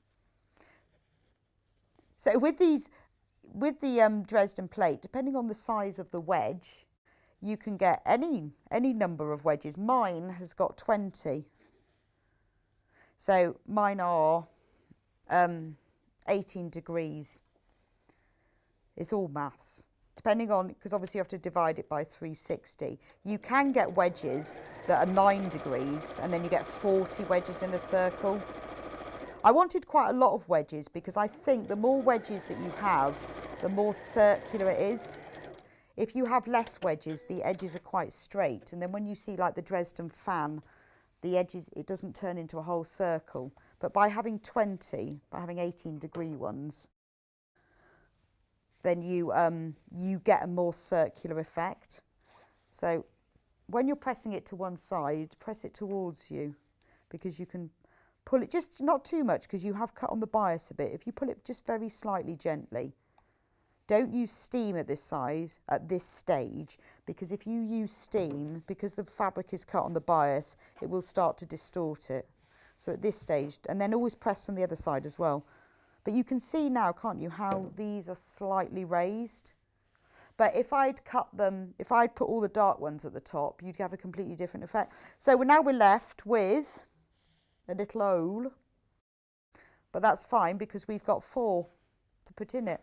So all you have to do, it's much easier to sew this together in 2s, then 4s, then 8s, then 16s, and then in adding the extra 4. It's easier to do that than to join them one by one, like 2, 4, 6, 8, just because you're dealing with less fabric in the machine. So you're just dealing with smaller pieces. And also with the pressing as well.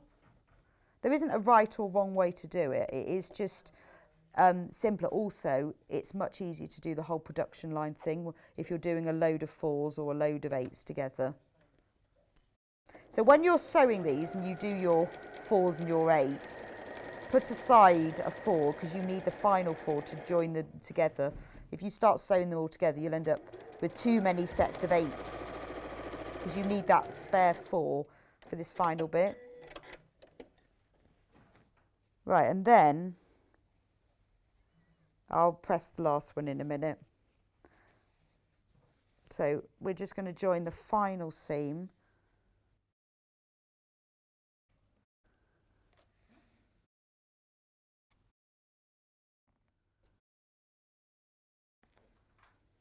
Right, final seam.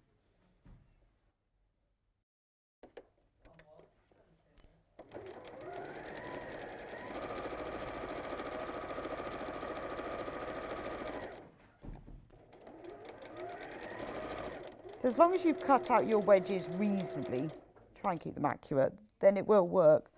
I'm going to trip over this iron in a minute. Okay, so the good thing about this is that because you've got the plain ones, you haven't got to match the seams, or otherwise you would. Oh. Well, if you were sewing them, because I did think about, oh, I've got enough fabric to make all of the front from these wedges, but then you'd have to match all those lines, and that's harder, isn't it? So you see with this one that I haven't pressed flat, it's all a bit bumpy. It won't press as well when you press it to one side if you don't do that first. Remember, keep the side that you are pressing towards to the left of you, or the right if you're left-handed. Right, so now we have a whole circle. Da, da, da, da, da. What you'll find, just because of the nature of fabric and sewing, is it might be slightly wrinkly. So all you have to do is just flatten it with your hands, and this is where the steam comes on. When you're happy that it's reasonably flat, I haven't got any water in my iron, so I can't do that.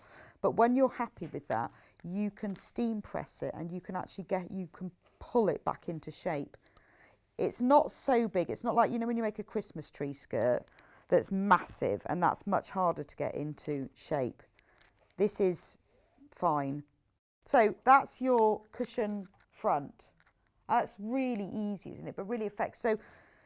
So you can use any of the panels to do this with, but you'll just get different colours. So let me put that to there. Now we're going to do the circle in the centre. Remember I said to you right at the beginning, make sure it's best to use tracing paper to do the circle. There we are. There's my tracing paper circle. So there you go. So that is the size just cut from the template. Now what you need to do is, the reason you do it from this is you need to decide where it's going to go. Now I'm going to check this fits the barn hole. So the outer edge of here is actually the seam line, the sewing line. So you don't have to think about seam allowances within here at all. This is the seam line. So if you're going to do the blue tit like I've done, then just move them around and you can work out, think, well, how much, I just sort of made him central. I wanted his beak to be the sort of same distance from there. And then I wanted a bit of blossom in. You know, you don't want the head too far to the top. So let me get the owl and see how it works. I mean, you're not going to get the whole owl in, obviously. But Parliament of Owls. Sorry, I'm just replying to Paul. That probably didn't make no sense. He said, what's a group of owls called? It's a parliament. So you can... if you wanted to do the owl, you could put him wherever you like. But yes, you're not going to get the whole thing, but enough.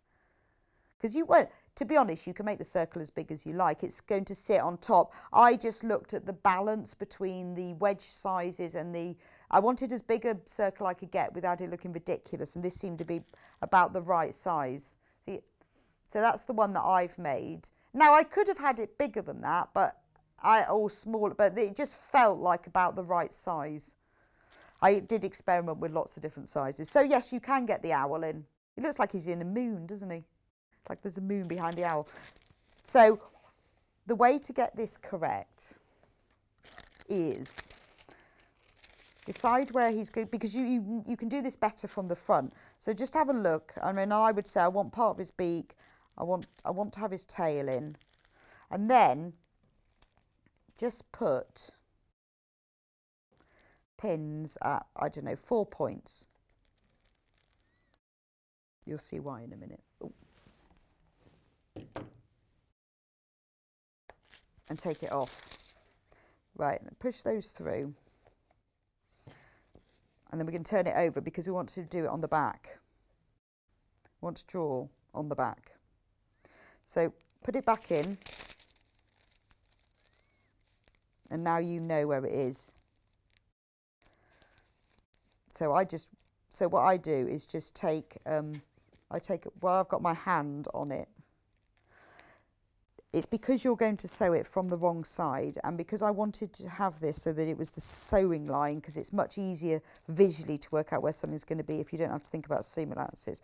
Right, so if you've got, do this on an ironing board, because then you can shove the pins in, and then all you do is get your, this will be sewn along, so I'm using a heat erasable pen, but you don't have to because you're going to be sewing along this, but just obviously don't use a permanent marker pen that might come through to the front. But if you haven't got a friction pen, I would suggest you do, because they're brilliant. Like one of my favourite things, a bit like Allison and her bodkin thing. Friction pens, bodkins, glue pens. Yeah, it's all my very inexpensive gadgets that I love. I always had to order, yeah. Bias binding makers, friction pens. Right, so now we've got that. In the instructions, it explains that you need a square of fabric. I have here. So what you need to do now is cut this into, I don't know where I know the left-handed, but the carousel has disappeared. Behind the there they are. They're all hidden, so I can't find them. You now need to cut this. I think, I can't remember what the size is, 7-inch square. So you need to measure it because that needs to be central. But I can see through that. But it tells you in the instructions the measurement and about it being central. So you've got to cut your bird out now, which is a bit scary. But don't worry, because it's bigger than the circle. And it's best to use a piece of backing fabric for this that's light, so that it doesn't, well, certainly not darker than the actual bird itself. It could be the same colour as the background, but you don't want, if you use like a navy for this or something, it would show through. Keep the labels because you might want those for later. Now all you have to do is place the bird right sides together with the backing fabric and then pin it together. And this is now why you can see that that line and the edge of this tracing paper circle is the seam line. So just sort of pin it together round the 4 edges.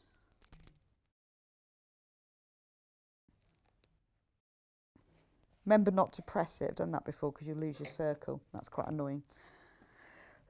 Now, when you're sewing this circle, although it's quite a big circle, it's you need it to be accurate to get a nice smooth shape. So what I would suggest is you reduce the stitch length to 1.5 to 2, just because the shorter the stitch, the better it will curve round. Because it's not going to curve round because they're straight, but you'll get a better curve. So just very slowly and carefully make sure you go around the circle. It's quite a big circle, so you don't really need to pivot, it will just go round. But if you find a tool that you see the fabric bunching up, then keep the needle down, lift the foot and just move it around slightly. I've found when I'm doing them, it happens occasionally, just once you get round maybe 1/8 of the circle. But if you do see that happening at all, then just pivot and move it round and it will get rid of those little bunchy bits.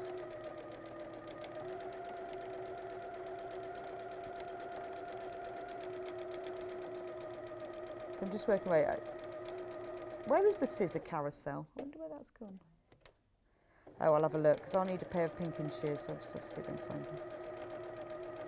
I have my own scissor carousel now. I absolutely love it. That's another thing. Right, so I've got back to the end, so just reverse stitch over that. Just to finish. Cut. Don't need the pen anymore. Take the pins out. Now before you do anything, like I showed you before, you can see how that's all a little bit wrinkled.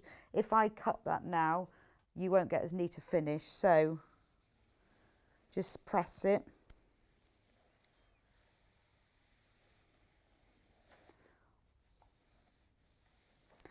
Okay, now we need, it's not under the desk. Okay, the best thing to cut these with, but I don't know where they've gone, is pinking shears, just because you get them in the drawer. Oh, we got a drawer. Oh, we have to get that. Look at that. Look. Now, as you can see, this backing circle should have been placed centrally to do this, but I was rushing. It doesn't matter too much because there is enough. So you don't need to use pinking shears. You can just cut them close to the edge, but pinking shears just gives you a neater edge, and it means you don't have to snip into the curve. And it looks nice. No, that's not the point. It's just that you don't have to. You'll get a nicer curve if you use pinking shears, but if you haven't got them, then just trim it about 1/8 of an inch away with normal scissors. But you get a nicer finish like this.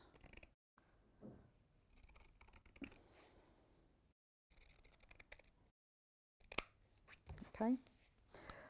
Now we're going to cut it. You're going to cut the backing fabric, not the front fabric. So pull them apart, because it's very important that you don't cut the bird, that you only cut the back. So just take normal scissors and just cut a little cross. And then turn it inside out. Well, turn it right sides out through that little hole. This is the best way to get a neat circle. If you tried to do a circle and turn the edges under, it just wouldn't happen. So this is definitely the best way. Now, because we're going to sew this on top, it doesn't matter about that cross, because it will be inside the cushion. So you've got a really nice, neat circle. Now, the best way to do it is you need to wet your fingers slightly and roll the edge. If you roll the edge, you will find it sits. The seam is on the edge. That's why if you've cut it close to the inside, you haven't got too much fabric on the inside, trying to sort of reduce that. So again, just roll the edge, and if you keep rolling, the seam will sit on the edge. It's worth taking time, because this is the focal point of your cushion. This is your bird centre point. So it's worth taking a little bit of time to get this right. But because as long as you've drawn a circle, as long as you've sewn along it, I mean, it doesn't matter if it's slightly out, but you will get a beautiful circle. There we go. So once you've done that, take your cushion front that you made earlier. So I've still got marks on mine where I labelled them.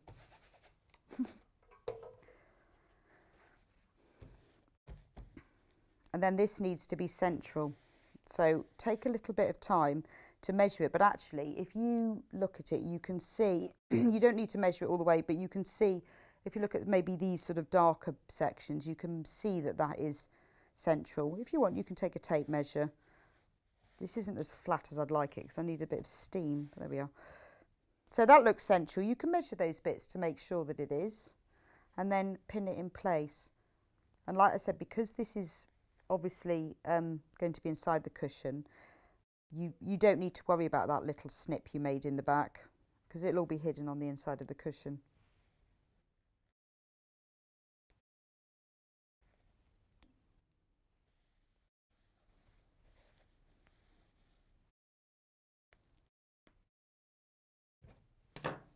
Right. Now when you're sewing this on, you don't need to keep the shorter stitch. You don't need to keep that shorter stitch, but just try and keep it the same distance. So what I try and do is I have a look at one of the markings on my foot and keep it level with that, because there's always lots of different markings on your foot to make sure. I mean, it's about 3 mils, about 1/16 of an inch away from the edge. And just take it slowly. And again, the same as when you were sewing the circle the first time. If it starts to bunch up at all, just stop, pivot the needle, lift the foot and move it around just very slightly. But I have got a marking on this foot that I'm just following to make sure I keep it the same.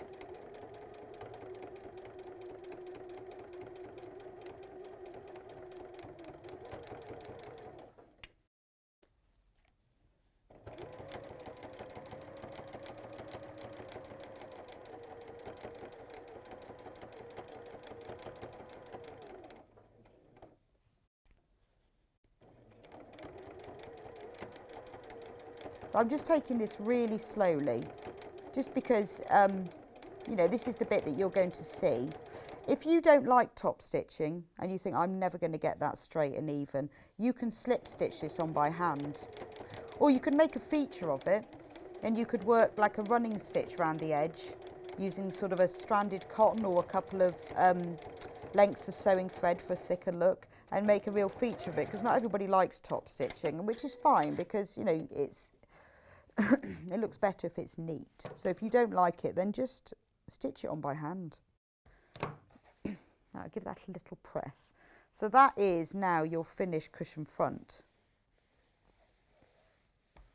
Here we go. Give that, now it's stabilised as well. If you give that a nice good steam press, that will even it all out. You make the cushion back in exactly the same way. Here's mine, what I did earlier. So I used a navy in the centre of mine. You can use whatever you like. But that looks quite stunning, doesn't it, like that? Now, what I did with this one is I wanted to show you what it looked like. So I cut 3 here where the dark are all on the top. So these are alternated. So this is a bit of a rubbish cushion back, but I wanted to show you what the difference is because some are alternated and some are not. But when I was constructing it, I wanted you to be able to see if you put all of the dark ones on the top, then it's a completely different effect than if, like this one, they've alternated. You see, and because when you cut out the 20 from your strips, you will have 10 with the dark on the top and you'll have 10 with the light on the top. So you can put all the light ones on the front. So it is a different effect than this effect. So it just depends which one you want. So that is the cushion back. It's done exactly the same way. But what you do with that one, you just use a piece of the fabric that you use for the gusset. What I did for this cushion, if you want to put the label on, you don't have to, but if you do want to, look, let me turn it around. There's 2 of these labels on the panel. So you can, if you want to do that, then after you have sewn this on, I used just a little bit of Bonder web and took the label, because here's the labels, and put the Bonder web on the back, cut it out, and then sewed it on the back of there. But you know, you don't have to, that is purely optional. But do that well, you can do it before you sew the circle on, but certainly do it after you finish making the circle before you do the rest of it. And then all you have to do next is you just sewing a gusset. You can put in a zip in it if you want to, but you don't have to. The way you do that is you have a top and bottom section, which is where the zip goes, and then you sew, especially I did this bit in advance, a proper seam either end, and then you sew between those with a really long stitch because you're going to take those out. Press it open. Now if you want to put a zip in, then you sew this on top of that big stitch section, then undo the stitches, and there's your zip, as you can see from mine. There's that section and there's the zip. But if you don't want to put a zip, and I know sometimes putting zips in is what puts people off actually making a cushion, you could just construct the whole thing like this, and then you can just put your cushion pad in and slip stitch this closed, because it's all turned under. If you slip stitch that closed, then I mean, how often, you know, are you going to wash your cushion cover? Once a year, maybe, probably not. Then you just undo that and sew it back together. So don't let putting a zip putting you off making a cushion, because you don't have to, you can hand sew it together. Then you have another part of the gusset which goes all the way round. You join that onto there, and then you sew the top to the bottom with the gusset. So that is May's Dresden plate cushion, but made using April's fabric, just to show you that that they all work. And we've shown you how you would cut out the owls. So that, yeah, that's May's using April. So, you know, or say you wanted to think, right, well, I'd like some new cushions for, I don't know, this time of the year, my outdoor furniture, for example, and I'd like them all to be birds. If you get the instructions and then one of however many panels you want, you can have all bird cushions. But they are nice and squidgy, and I did make it to the size of the cushion pad that has the gusset, which explains in the instructions. So for May Bird, you can choose whether you get the instructions and the panel, for $18.99. These are the instructions, and the panel is here. Or you could, so this is the great tip panel, or you can buy just the panel on its own for $9.99. And we only have 35 of those left. So if you want just the great tip panel, we've only got 35. We will, hopefully, restock so that when we come to do June, we will have them back in. But if you want them now, if you want to collect it ready for your beautiful quilt, because there's the great tit, looking resplendent in the middle. He's lovely, isn't he? But if you want just the instructions, because you either want to use them with a panel you've already got, or you're thinking, actually, I really want the wren. I want to make the wren. Because there's the wren, the patchwork. So if you want, there's lots of different options. But if you want just the instructions on their own, they are on screen at the moment, $9.99. So yeah, last month we did sell out of the April blue tip. So we've only got 30 left of the May. But before I go, June. So June is the starling. He is absolutely gorgeous. So the starling I've already made. And the starling is a market bag. So I've done it so it's not like your normal tote. It's much wider at the top so you can get lots more shopping in it. But I've done him with the denim that we sell on Sewing Street. I mean, all information will be next week. So there's the starling. And then on the back, from the rest of the panel, I've made pinwheel pocket. So you use the whole panel. So if you want to learn how to make pinwheels next month, you want to make yourself a market bag from the starling using the gorgeous denim, he will be, or she, will be next month. Isn't he beautiful? Look at the colours. Well, that's kind of jadey. I mean, it's almost shining, isn't it? So that's June. June is going to be the market bag. And again, obviously, exactly the same as we normally do with the pinwheel pocket. As we normally do, there will be full instructions, and the instructions will work with any bird, and any bird will work with the instruction. But if you want May, you need to get him or her today, because we only have a few left. Anyway, after the break, we've got Allison back with us to show us how to make this gorgeous waistcoat. She's going to be talking to us about pattern matching, which is absolutely key. And the pattern comes from an amazing book that you will love. And we've got lots of other different fabrics that you can use, including beautiful lining fabrics. So I will see you back here in just a few minutes' time.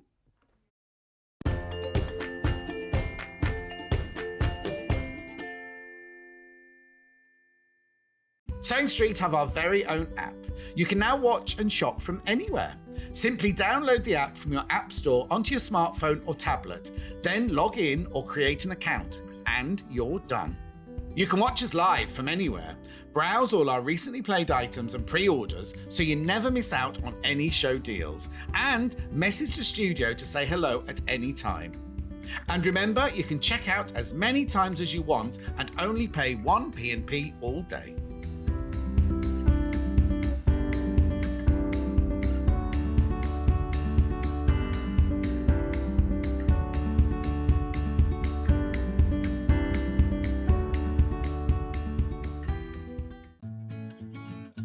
Stuck for ideas for the perfect gift? Why not get them a gift card? You can buy Sewing Street and Yarn Lane gift cards loaded up with anything from £10 to £500. Shop our gift cards online at www.sewingstreet.com or www.yarnlane.com, or purchase them via our UK call centre on 0800 001 44 33. If you're a Sewing Street or Yarn Lane customer, no matter how many times you check out in one day, you will only pay one postage and packaging. So don't wait to add the item you want to your basket and check out. You will only pay one P&P even if you check out multiple times in one day. Missed the live show? Don't worry, we recorded it for you. Never miss out on your favourite presenters, guests and makes ever again. Head on over to our YouTube pages to watch back the day's live show and enjoy your favourite demos over and over again. We also have lots of great content exclusive to our YouTube pages, such as product demonstrations, troubleshooting videos, and so much more. Subscribe and turn on the bell notification so you never miss a show or video ever again.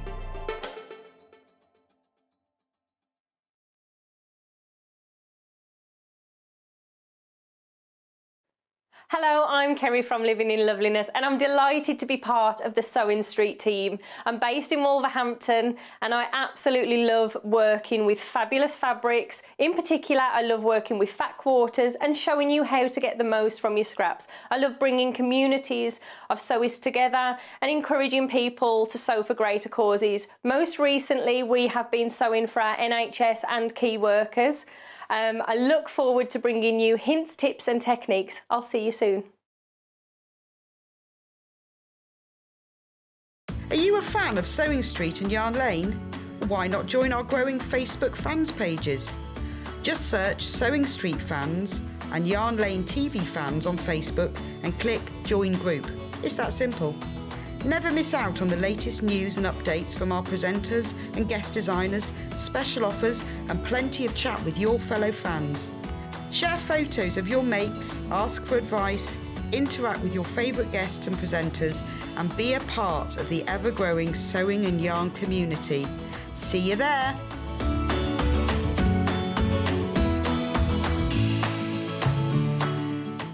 If you'd like to get in touch with us during our live show and send in any messages or any questions, then you can do it on studio@sewingstreet.com.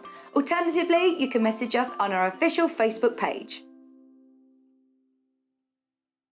If you're a Sewing Street or Yarn Lane customer, no matter how many times you check out in one day, you will only pay one postage and packaging. So don't wait to add the item you want to your basket and check out. You will only pay one P&P even if you check out multiple times in one day.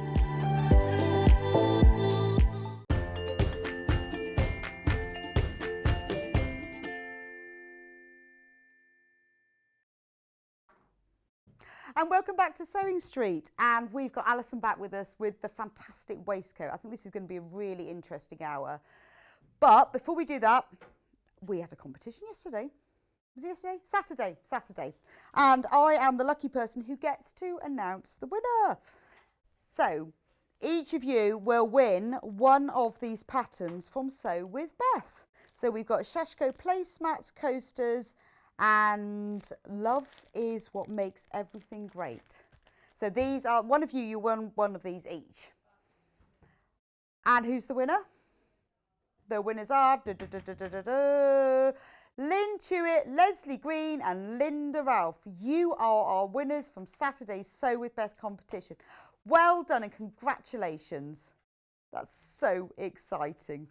So those will be winging their way to you. And thank you for entering, everyone who enter. Sadly, we could only have 3 winners, but those are the winners. So I hope you enjoy them. They look great, don't they? Congratulations. It's always nice to be allowed to announce the winners. So this hour is all about waistcoats. And it's quite nice, isn't it? Because waistcoats, it's, you know, you're not committing to the full jacket or shirt. So it's a little bit easier. But it's a really nice personalised thing you can do. It doesn't use a lot of fabric, so that the fabric, therefore, that you choose is really important. But you can really shout about fabric with it. So I'm going to start off with a book, because the pattern for this waistcoat comes from this gorgeous book, The Gentleman's Wardrobe. Oh, this is the nicest book. Now, interestingly, Vanessa Moonsea, she also does crochet books. And I thought, well, because we sell some of her books on Yarn Lane, I thought, I didn't know she does sewing as well. What a talented lady. Anyway, when you look through the book, it's very Peaky Blinders, isn't it? Look at this. Very sort of urban with all the tweed. I mean, it's absolutely beautiful. Look at the photography in it. It's a really lovely book.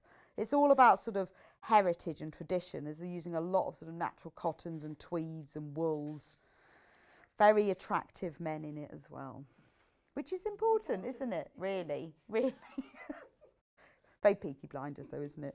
Isn't it gorgeous? Anyway, all of the projects are here in this lovely. It's nice to see at the beginning the sort of the lifestyle photography, what you can make, and then all of the patterns. So we've got day wear, shirt. You can make a long sleeve shirt or a short sleeved.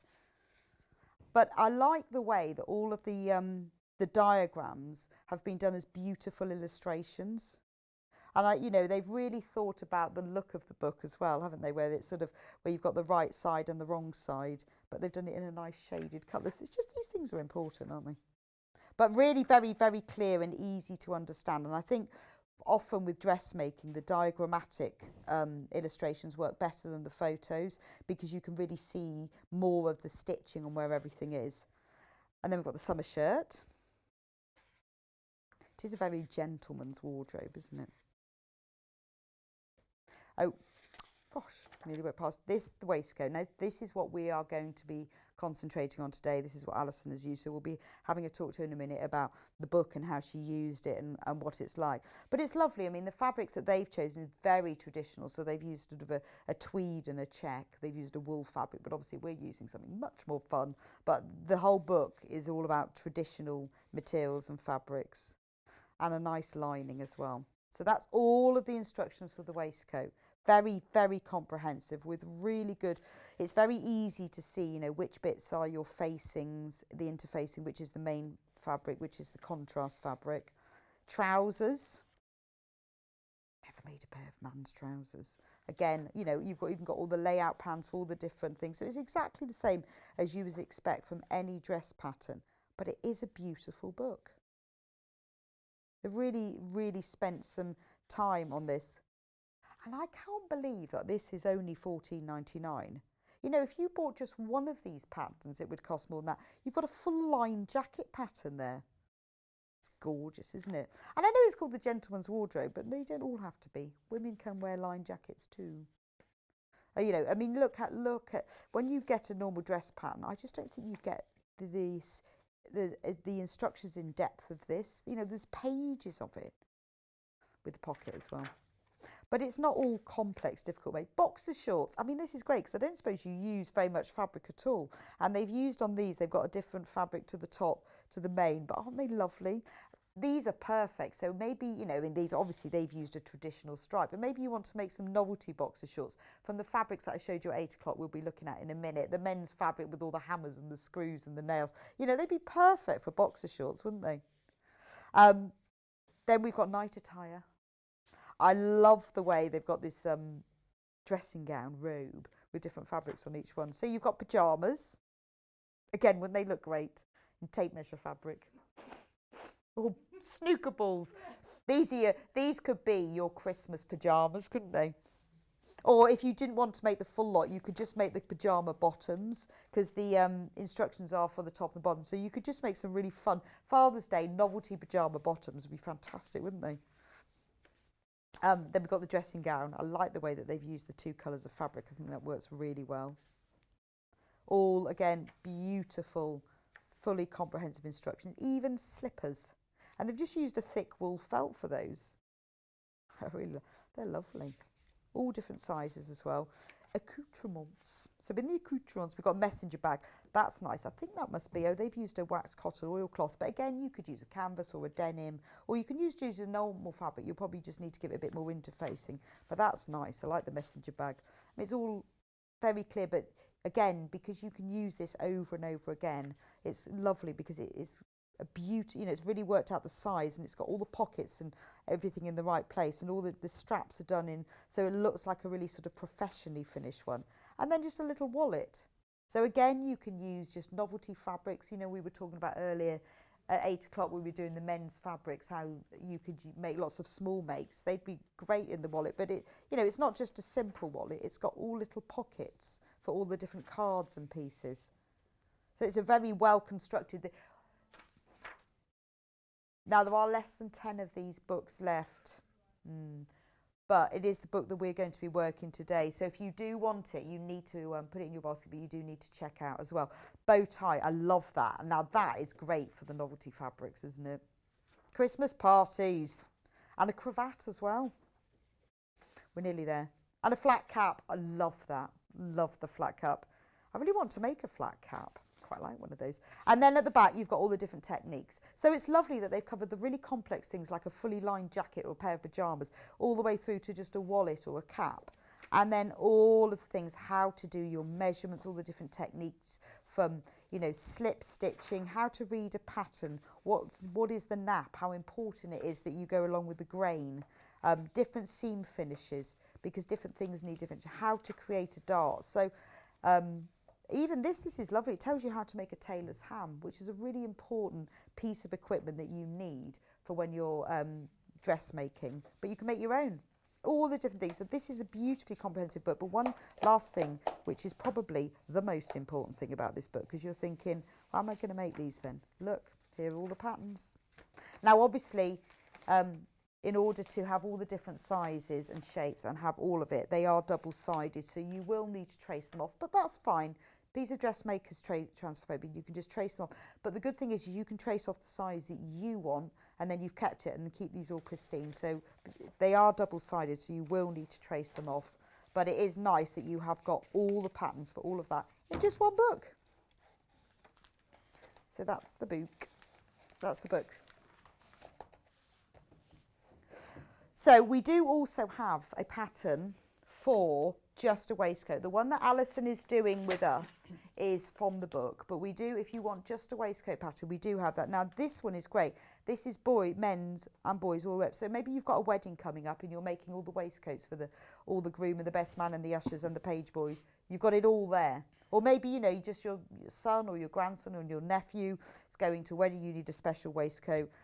It's also got a tie pattern in it as well. Tie and, what is that one? Is that a cravat? I think so. F. Yeah, and a cravat as well. Both. Yes, you've got the tie and the cravat. So that's up. You've got the. I think that's amazing, isn't it? That you get $7.99. You get patterns for men and boys for the waistcoat and a tie pattern as well.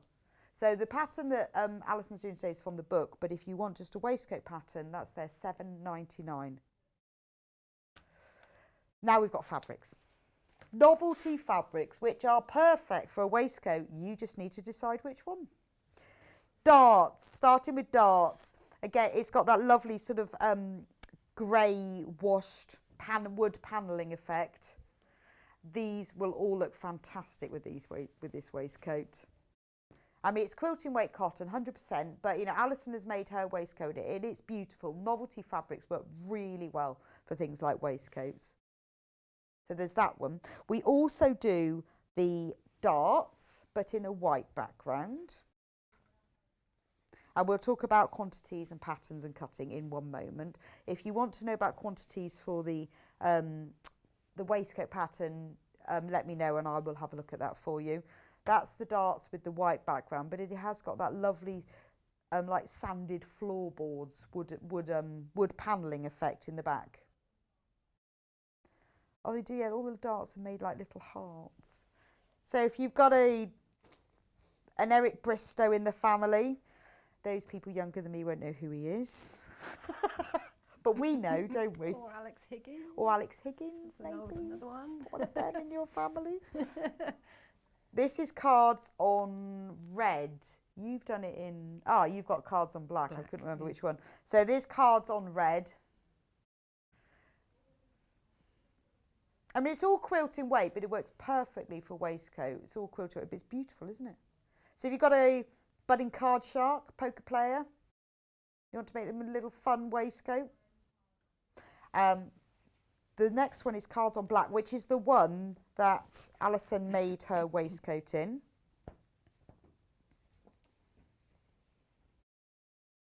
There we go.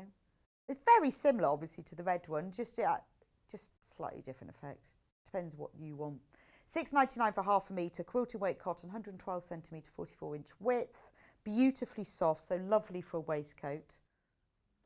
Next, we have balls. I think they're pool balls. Pool balls, well, they are pool balls. I know they say snooker balls on the graphics, but they are pool balls. Snookers don't have the line in them, do they? Pool has the line. They're spots and stripes, aren't they? So this is called snooker balls, but it's pool balls anyway. Doesn't really matter. Balls that roll along green tables fabric. So that's with the white background. And then we have the one with the green background as well. But it actually does, because it's not a solid green, it's a very mottled green, so it actually looks like the baize. That's that one. And then finally, we have a check, a red check, which Alison is going to be working with. So we've got this lovely red check, sort of wood chopper. Isn't it? Lumberjack. Is it lumberjack wood chopper fabric, don't you think? It looks like a woven gingham-y type, but it isn't, it's just print, but it's very good. It's a nice big one as well. For the first time ever to be sewn on Sewing Quarter, we have got waistcoat lining fabrics. Now these are beautiful. They are soft and silky and paisley. Exactly what you want to line your waist. Well, for the back of your waistcoat. Because the back of the waistcoat, but you know, rather than having something plain, look at that. Look. I tell you what, this is amazing. I thought this must be wrong. £2.99. I'm surprised at that. It's Yeah, I'm beautiful, surprised. That is very inexpensive, isn't it? Yeah, look. You could actually choose, because that looks like shimmery there, but it does on that side, so you could choose which side you wanted. £2.99 for half a metre. I mean, look, you can see if I move it. Look at the shimmer. Woo. And it's like dressing gown, isn't it? It's lovely. It is a robe. It could be boxer shorts. I was just going to say, make nice boxer shorts. Make nice boxer shorts. Very luxurious. So it's 54% polyester and 46% viscose. But that's beautiful, isn't it? But it's shimmery, it's silky, it's soft. Looks lovely. Beautiful. So, and we have it in 3 colours. So this one is the charcoal. Then we have this one. Look, it's got your grey background, but more of a goldy sort of well, the edge is gold, but it's kind of a goldy mustard coloured. It's gorgeous, isn't it? Brand new in today. It's called blue, but I think that's the background. But it is a grey, bluey grey colour background with beautiful, I mean, if you look on that side, you know, so what's great about this, if you were making something from it, you could use one side for one thing and one for another. So if maybe you were making pyjama bottoms or boxer shorts, could use them. Yeah, really smart bag, evening bag. It's not just, doesn't need to just be used for the backs and linings of men's waistcoats. I mean, it is stunning. And then finally, ooh, look at this one. This is most popular on pre-order. What's this one called? This one's called Purple, but this one is, it's got a grey purpley tinged background, but a beautiful ruby red. You can see from the selvage what the colour of the red is, but look at it on the other side. Gorgeous, isn't it? So we only have, I mean, obviously you can use, look at it when you move it like that, look at the shimmer on it and the pat, it's beautiful, isn't it? But if you look at the selvages, you can see how they've done this, how it's worked, that you've got one colour going one way and one colour going another way. So you've got the bluey colour on one side, I can never remember which is the warp and the weft, and then you've got the red the other, and the warp goes warp. Okay. So you've got the weft is red and the warp is blue. And when you mix 2 colours on the warp and the weft like that, it creates this beautiful shimmery. When you think of things like two-tone silks and saris, that you get that sort of ombre slight effect to it. I cannot believe this is only £2.99 for half a metre. Brand new in today. I mean, it is beautiful and is perfect for the backs of waistcoats. It looks really wide, doesn't it? It is wide, yeah. Is it 150? Yeah, for the lining, for the waistcoat in this book, for the lining, you need 1.5 metres of that, that's all. Well, I'll tell you what, let's be sure. Because you've got a double. It is really wide. But, I mean, obviously it's perfect for waistcoat backs. That's why we have bought it for that. But you don't just have to use it for waistcoat backs. Kimono dress. Nice.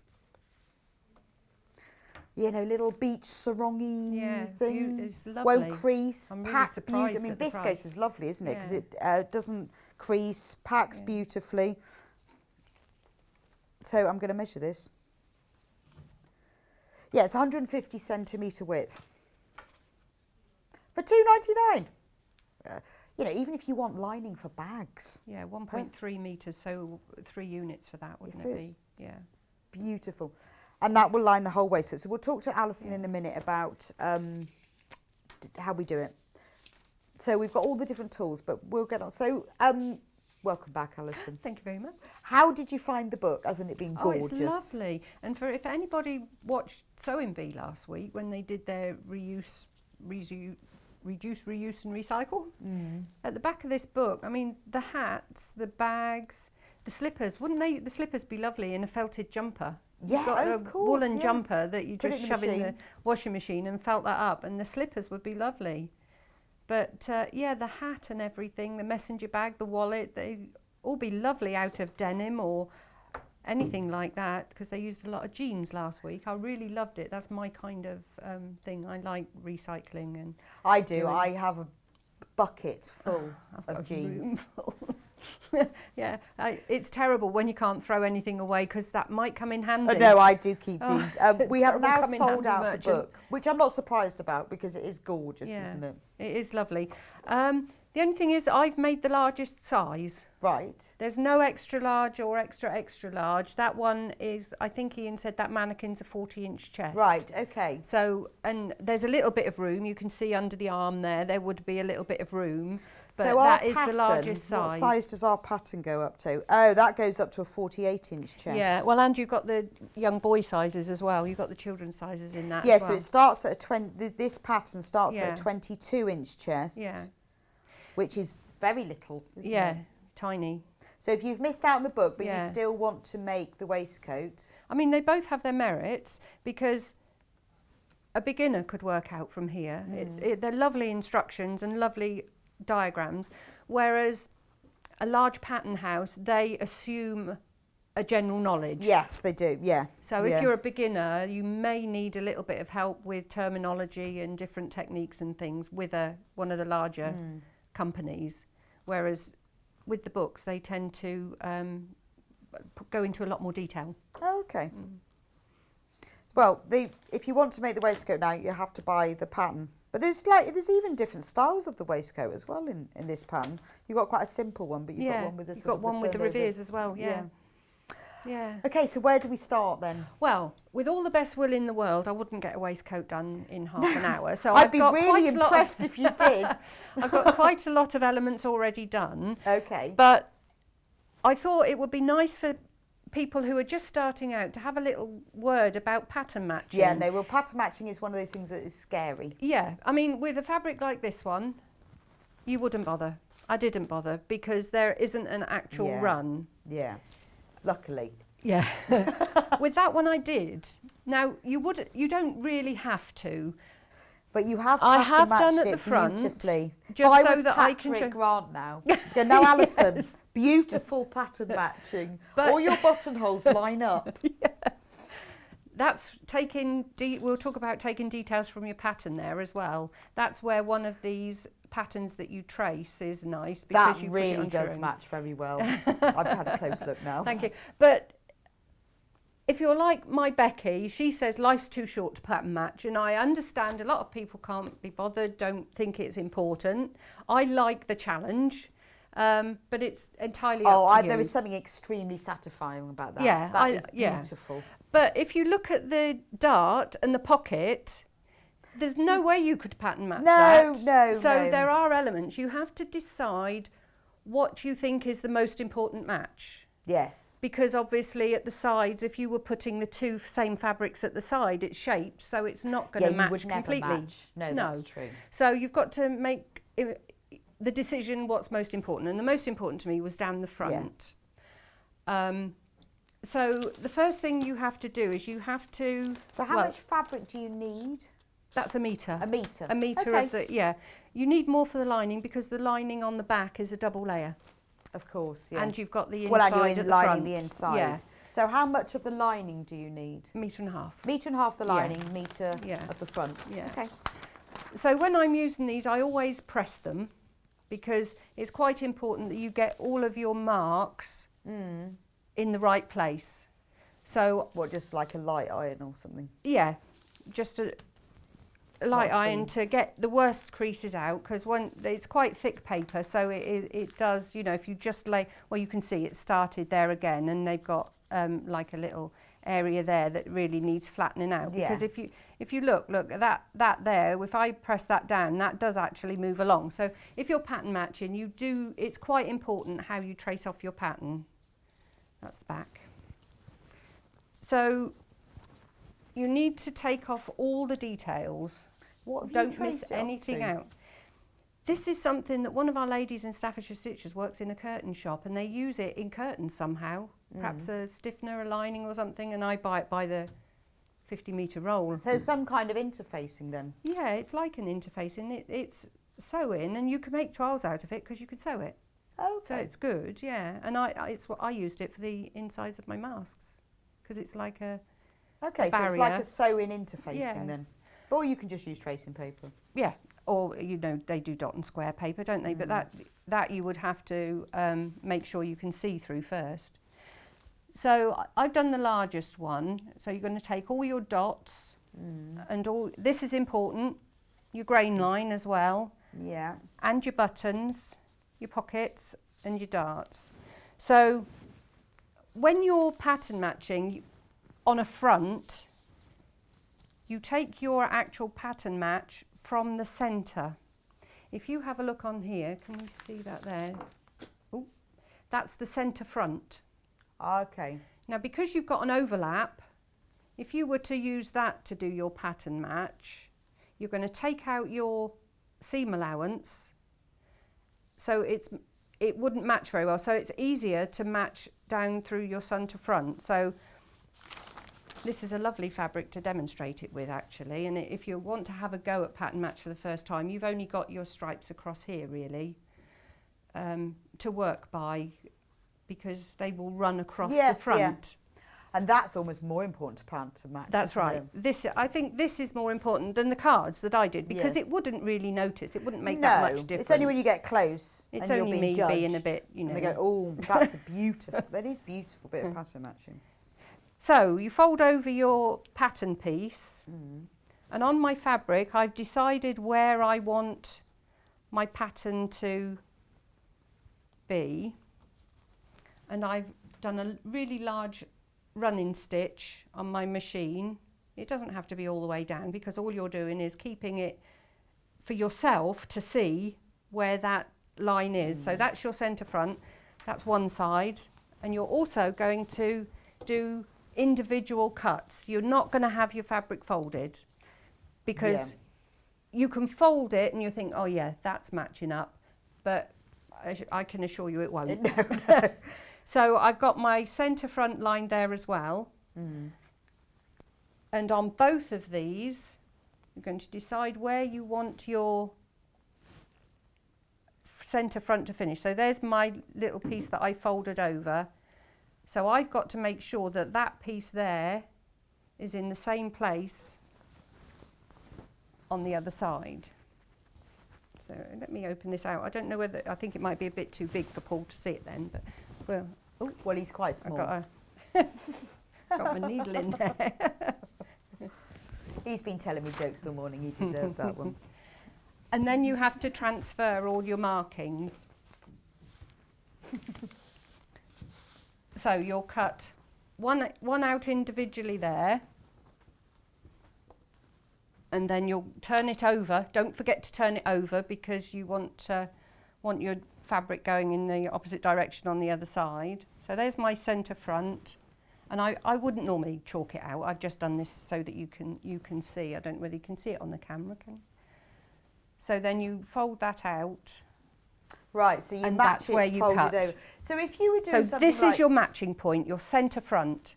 Because if your centre fronts match, then the as whole they thing cross will match. over, they will be in the right place. But if you were doing something that wasn't a waistcoat but something else that needed to match, would you just fold over the seam allowance then?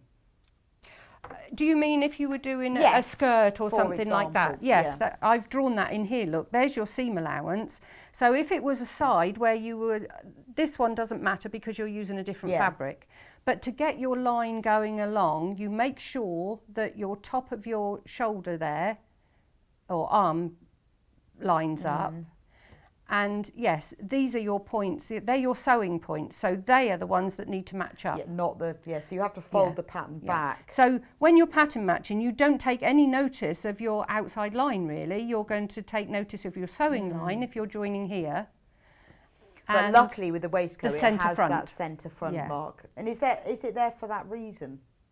what's that? The centre front, Yeah, for and pattern for matching. button placement as well. Okay. So you'll also mark out where all your buttons are. Now I do tailor's tacks. It might be an age thing, I don't know. You can use, I mean, I've chalked this out, you can use friction pens and things like that, but as you go along and you're sewing, if you've used a friction pen to mark a buttonhole, you're worried about pressing. Yeah, yeah. It takes a bit longer, but when you've got tailor's tacks, it's there until you take them out. You don't Yes, have to yeah, think it is about more it. permanent. So for anybody that doesn't know what a tailor's tack is, I'll just do one on the corner here to show you, because I don't know whether they teach them now, whether they would use chalk or something like that. Well, some people put snips, don't they? Yeah, yeah. Well, if it's in like a notch or something. Yeah, but- the notches, yeah. And on this, you could notch in if you want, because there's a 5/8 seam allowance, but I tend to, as this is a tailored item and everything's got to be just so, I would do my notches out on this one. But so for anyone that doesn't know what a tailor's tack is, you on your dots, you just have a long piece of thread, no knot on the end, and it's doubled, and you pull it out and leave a little tail. I could have done it with a darker thread, couldn't I? Then you'd see it. Then you go back in again and do another, so that you've got a loop, you've got a double loop there. You can leave them long because you're going to pull them out when you've finished, or, oh, I dropped my zips. And then we'll take that off. So we've got 2 loose ends and a loop. Then you cut your loop. Then you can remove your pattern. And that's, so even if you're using a tissue pattern, you can do Yeah. that. Yeah, I use this for everything. That's got to be the best, most accurate way of It transferring, is, yeah. really. And you don't have to think. You can iron over it. You don't have to Yeah. worry. It's not like Yeah. a pen or chalk. Chalk you have to get out. We'd have to get this out. So now I've got all these threads, and I'm just going to cut. And there you've got your marking on both sides. Oh, well, yeah. And you And can for the sew sake over of a it. few and seconds. yeah. When you're doing something like this, a lot of is in the prep. Don't avoid Yeah. the prep, because it really does affect the finish. I mean, there are things that I throw together, but for something like this, I've actually worn this for a reason, because this has got stripes, but it's to show you that there are darts in the top here. Now, I don't know whether you've noticed while you've been No. looking at me that that line doesn't run properly, because the darts here have lifted this row. Right, okay. Now, I know it's there. I don't think anybody No, I else don't would. think so. But It how would you annoys me immensely. How would you have avoided that, You though? can't. Oh, there we are. Because then. you're putting a dart in, Right. in a straight line. Yeah. Yeah, so you can't. It's like this this here. When you come to do your dart here, you're Yes. going to lose some of your pattern of your lines. But because the front is going to be right, you don't worry about No, that. that's true. Yeah, I mean, it's like putting in a sleeve. Normally you would have your pattern match at the front of your sleeve here. I mean, when you get round here, it's not It gonna, won't be, so, but no, you have and to, up so there. it's making that decision, isn't Yeah, it, about where you're gonna have your where am I match. going to do it? Yeah, But I think you're right, I think it's worth, I mean, I think if you use, like, particularly using an interfacing like that, it is more flexible as well. Yeah. You can see what Yeah. you're doing. yeah. So yeah, so that's how you do it. You start with your centre front rather than anything else. And then you fold out your pattern, and then automatically when you join your centre front with your buttons and your buttonholes, this part that's left here, because there's going to be a 5/8 of an inch going in there, that bit will automatically match up. And then you will get that perfect Yeah. match like you've got. Yeah. Something else that I'll mention with a waistcoat, my choice, is to use buttons with 2 holes. Right. That's got 4 holes because that's all I had at home, but I've only sewn them on with 2. And you want a shank. If you can sew them on with something, a piece of card will do, but this is a good little gadget, because you put the button in there and then you sew it through that, and when you pull it out, you've got a little shank on it, so that it's not, your button isn't really tight. So it will give just a bit more give to go through the fabric. But if you have a 4-hole button in, it doesn't matter if you're not pattern matching, but if you've got a 4-hole button, your buttonhole is a straight slit like that. So you don't want your button to have 2 rows of stitching. Yes, because it's going to move it out of place. You just want a straight. Yeah. Oh, that's a really good tip. So we've got buttons for you. Buttons. We've got red buttons. And these, some have got 4 holes and some have got 2 holes, but they're all different sizes and shapes. I mean, you can do what I did. They are 4-hole buttons, and I've only sewn them on with 2 buttons. And you only sew them on. So look in here. I'm not going to take them all out because it took me ages to put back. But these away. In this box of red buttons, you've got all different sizes and shapes and types. So you've got tiny, tiny ones, like this sort of size, all the way up to these great big ones. Oval ones are very unusual ones like that. They're all like buckles. Oh, that's more like a slider, isn't it? Yeah. You can put that on the back. This is like a slider. So you've got all sorts. That's fantastic, isn't it? So those are the reds. Put them away in a minute. And then we've got bright as well. And this is lovely because you've got a whole choice of colours. I'll keep these in my hand though. They're going to get mixed up. But look, we've even got one that's a leaf. So you've got all different colours and sizes and shapes. With this fabric, you could have different colour buttons along. Yeah, I think for a lot of these, if you're making a novelty waistcoat, then have different colour buttons or something. You know, they don't all have to be exactly the same colour. Usually the same size helps. And a mix between 2 and 4 hole. So that's the bright one. That's the one that's on the screen at the moment, £5.99. So if you want to add to your button box, and who doesn't, you can never have a button box full enough. And if you want half a dozen, you'll never have half a dozen. And actually, they come in these. And what I like about these, I noticed, is that they're like those sweet jars. So you can line them on their side. Yeah. Because I have some of these at home, in my sewing room. And don't they look lovely? So you can have them all on your shelf. Because we do them in lots of colours as well. And then they look like sweet jars. Lovely.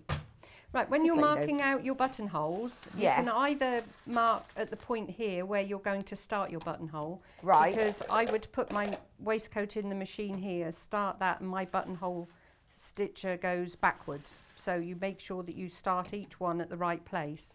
But if you're doing them by hand... Just to say. Sorry? You've got 15 minutes. Oh, right, okay. There's this, you start here if you're doing it by hand, but also then you need to decide on your size of your button and then mark the other side before you do your hand buttonhole. And you've also got 2 different darts on these patterns as well. You've got one where there's 2 at the bottom that you'll have marked with your tailor's tacks, and that goes up to 1 point, so that will just be a straight line up there. But if you've got this kind of dart where you've got the extra dot in the middle, that means you're going to go straight up there, and then you start to angle to the point at that dot. Okay. So that's not a straight up one. Obviously, this is So that giving it keeps some it just shape. a bit wider. Yeah. So you go straight up to that dot, and then you angle off from that dot on. Right. And you've got your belt marks as well. I can show you that. I've done that. This is lovely fabric to work with, but do put a new needle in your machine. Because if you've got a blunt needle, it will pull through little threads. Right. So it's worth it. So is there any starting with a sort of fresh good one. tips to working with that fabric? I wish I hadn't been cleaning a boat because my hands are a bit rough. But no, it's absolutely gorgeous. Maybe you could use quilting gloves, or are they a bit rough for it? Yeah, you could do actually. Didn't think of that. And if you've got serrated scissors, not pinking shears, if you've got the micro serrated scissors, that would be handy because that will hold the fabric as you're cutting. Those are the scissors that you often use for jersey, aren't they? Yeah, Laura? and so there they are. They're chiffon Janome chiffon Sewers. and, oh, we've got some, have we? Yeah, chiffon and things they like just that. have a very slight. Yeah, it's not like a zigzag, but it kind of holds the fabric rather than your normal scissors. It'll tend to slide about a bit. Right. Because I don't use a rotary cutter. No, I can't. I've I tried can't, it. no. Ended up cutting sleeves off and all Well, sorts. and I like to have all my bits marked and No, everything. I think yeah. it takes practice. And I'm sure quilters at the beginning say, I don't like using a rotary cutter. Yeah. But well, and if you learn with a rotary cutter, it's different, isn't it? So serrated scissors. Yeah. So here's a good example of the tailor's tacks. We've got our belt marked in the back. So I've put this in the seam allowance just to hold it in place. So now I can take out my tailor's tacks. So they're gone. And this is where you do your line of stitching to hold it so that it doesn't fall below the line. And then you just pull those out. If you stitch through them, sometimes they will. So you'll need 1.5 meters of this lining if you're buying it for the waistcoat. But remember, it's in 1/2 metre. It will come to you as a cut piece. You just need to put 3 units in your basket before you check out. And then it will come to you as a complete 1.5 metre piece. And you can see that it isn't cut on the fold because there is shaping in here, obviously, for the shoulder blades. Right. So it's actually shaped. So it's not cut on the fold. So you've got your centre there. And then you've got your 2 darts that give you the shaping as well. And it's lovely, the instructions are really good to follow because it's really clear which is the front side of your fabric, which is your reverse. So put that out of the way. Right. So I've got all these pieces here. This is the front. I don't know whether we'll get time to do the pocket, but anyone who watched the Sewing Bee, they did waistcoats this week, and they did theirs where they bagged out each individual front. I don't know what it is on that one, but this one you assemble the front and the back at the shoulders and then you pull it through the side, so you don't do and then you join up the sides afterwards in the round. But the front facing, we've got this one here. It's quite nice, isn't it, that you always have the same fabric that goes through onto the facings. Yeah. So that if you've got it open. I mean, if you wanted a reversible one, I suppose you could just make your fronts and your back in one fabric and your fronts and back in another fabric and just bag it out. Oh yeah, that's true. But it looks properly tailored by doing that. This is a tailored way of doing it, having this bit here. And this one we stay stitch all the bias edges as well. So that's just doing a long stitch on your sewing machine to stop it from stretching while you're assembling. So where's my other piece? That one's already done, so we've got the dart in there and I've joined this. I've left this one to do particularly because you've got 2 shaped pieces going together there and they don't sit naturally. So with your dart, I've done all the others, but I'll go through and do this one. With your dart, this is the straight dart, so we're going to go from the bottom up to the point in a straight line. If you're a little bit nervous of it, you can draw a line. I mean, back in my day, we would have tacked it. Of course. Someone said on the Facebook fans page the other day, does anyone tack anymore? Yeah, I do. Yeah, I do Not on the odd everything, occasion. Not No. everything. No. But if something needs to be right. Yeah. I used to tack my zips in until I discovered fabric glue. Tape, yeah. Or do you use glue or the quilter's tape? Because Becky uses the quilter's that's tape, true. doesn't Yes, she? that's true. No, I haven't got any of that, so I use fabric glue. Yeah. But I did always tack them in. But quite often I'll tack things to hold them. So if I've done something with a turning gap that maybe you're stuffing or get lots of use, I'll always tack that down. Yeah. Because it sort of just starts fraying or coming undone. Well, you could tack this down as well because you can see, look, it really doesn't want to join. That one's gone there. Yeah. But the way to sew this, I find, I mean, I can only tell you the way that works for me. If you've got your own way of doing it. Yeah, there is no right or wrong, is there? No, there isn't. So this is 5/8 of an inch on here. So I've got a mark on my sewing machine that I'll run the side along. Now the first bit is straight, so that's not an issue. And I will back tack a little bit on this one just so that it doesn't fall apart while I'm handling it. So we're all right up to the notch. And then we're all right up to the first pin there. Oh, I've already put the interfacing on. That's only that little bit there. What sort of, is that a lightweight That's a interface? lightweight interfacing, Just a lightweight, yes. okay. Right, now where we're starting to have the shape, that's if on you screen now. hold your fabric, rather than having it flat on the bed there, look, if you hold your fabric up as you're sewing, as you go along, that eases it in. Okay, is that because it's curved? Is that Yeah. why it's doing that? Yeah, you're actually curving your fabric with, and pull that in a little bit. There.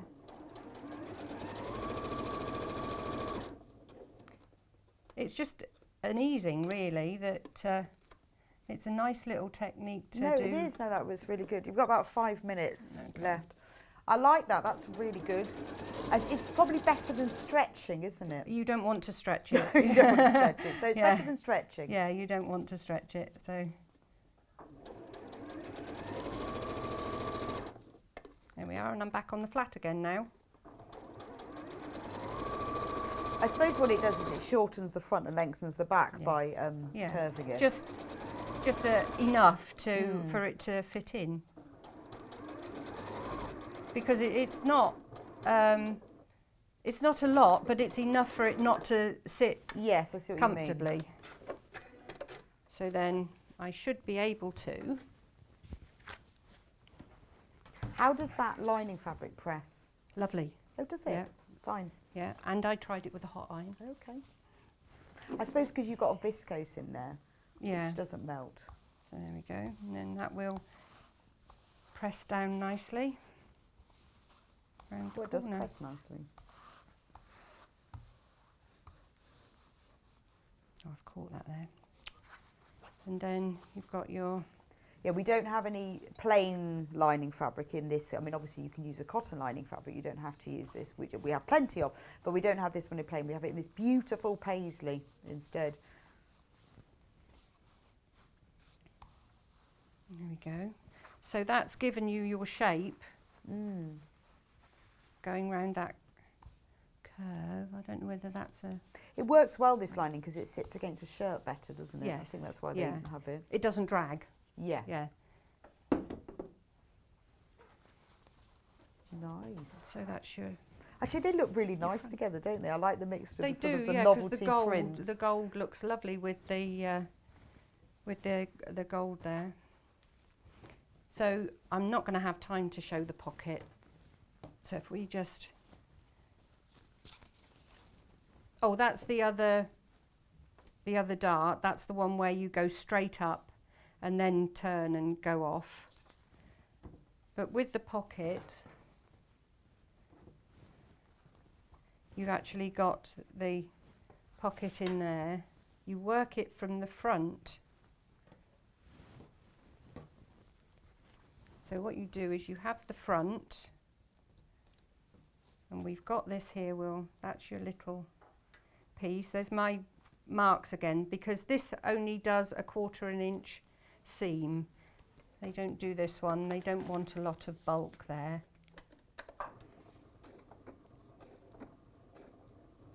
So was it Lorraine says how much fabric for what, the largest boy's size?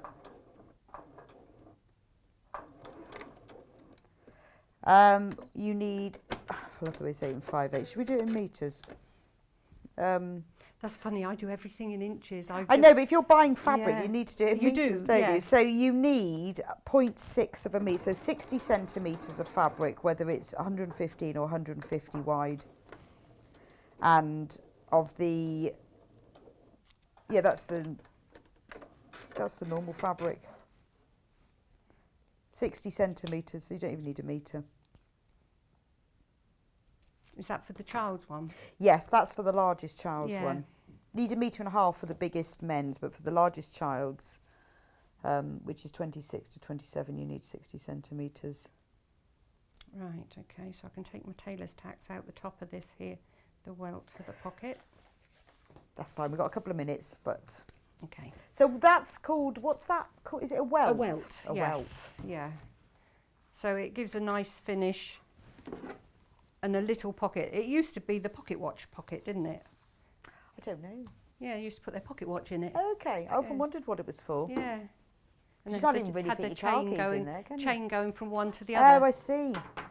So now it's There's a your mobile Peaky Blinders phone. again. Yeah, it is Peaky Yeah. Blinders. Now it should be mobile phone size. Yeah. That's the new pocket Yeah. watch, isn't it? Or hand sanitizer on a chain. Right, so yeah, your welt pocket is here. So yeah, it's not, I mean, yeah, pocket watch size. It is. But you don't have to put those. Are nice little details, aren't Yeah. they? But if you... I mean, some, you could have one up here if you wanted to have a hanky. If you wanted to that's put in a true. hanky, you could have that up there. But basically what you do, I've got my tailor's tacks here. I don't know whether I don't think the cat, because No, there's it's so not really- much, yeah, it's busy, isn't it? They're so busy, I've got my the tailor's fabric, tacks isn't it? here. So what I'll do is the welt, obviously that's going to be, where are we? We're there. So that needs to go down there. And then this one, I've got my tailor's tacks on the actual pocket itself. So that goes right sides down.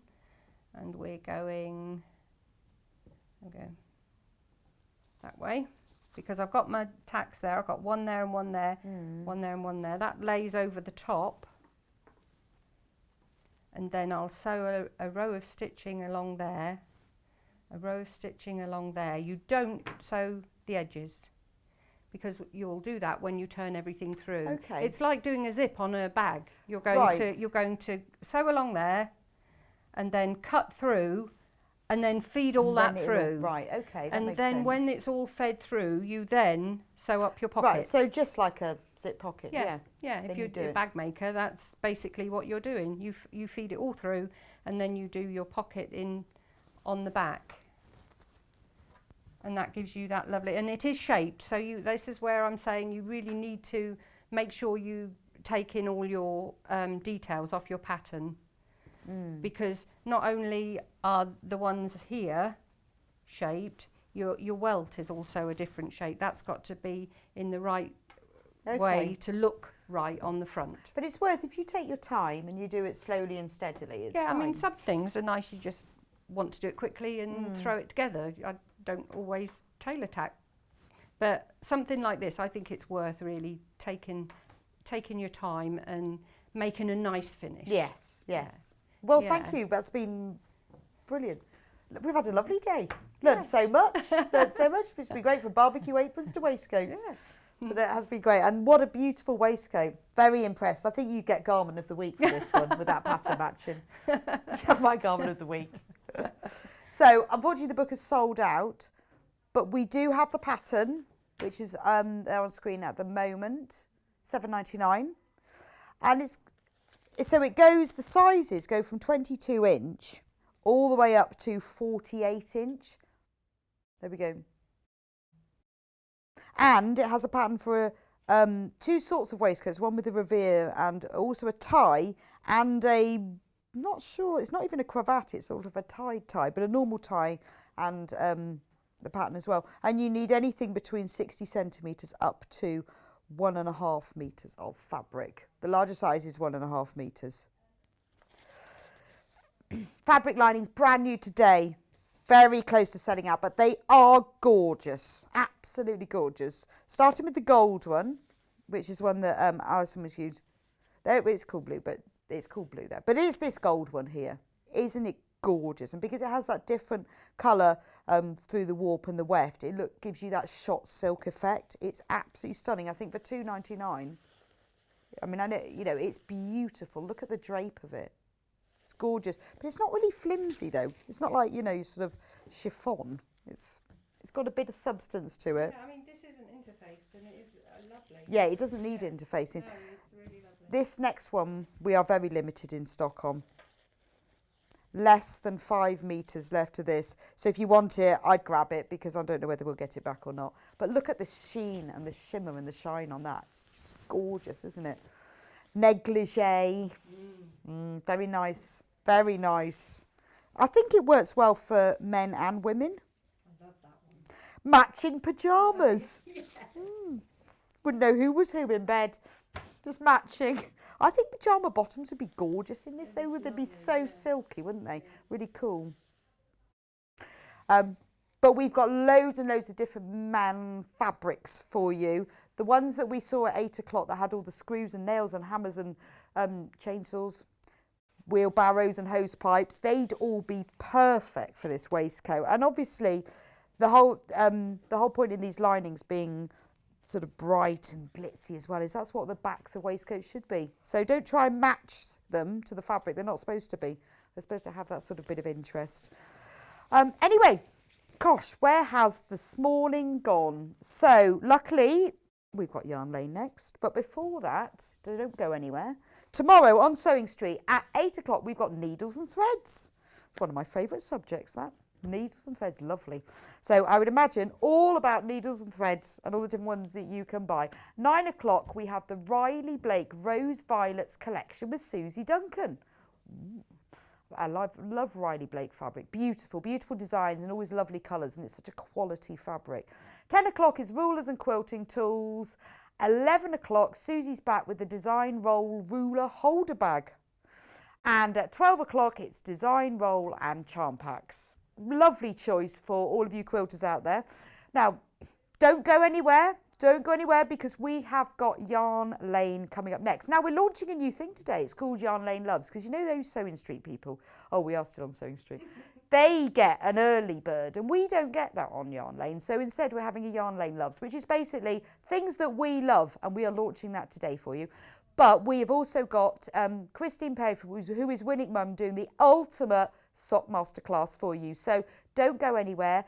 You need, if you're on Facebook or on the website, you need to turn over to www.yarnlane.com. But if you're on the TV, you don't need to go anywhere. You will just automatically turn over. So if you've ever wanted to knit a pair of socks or want to know how, then you are going to love next hour. So I'll see you back here in just a few minutes' time.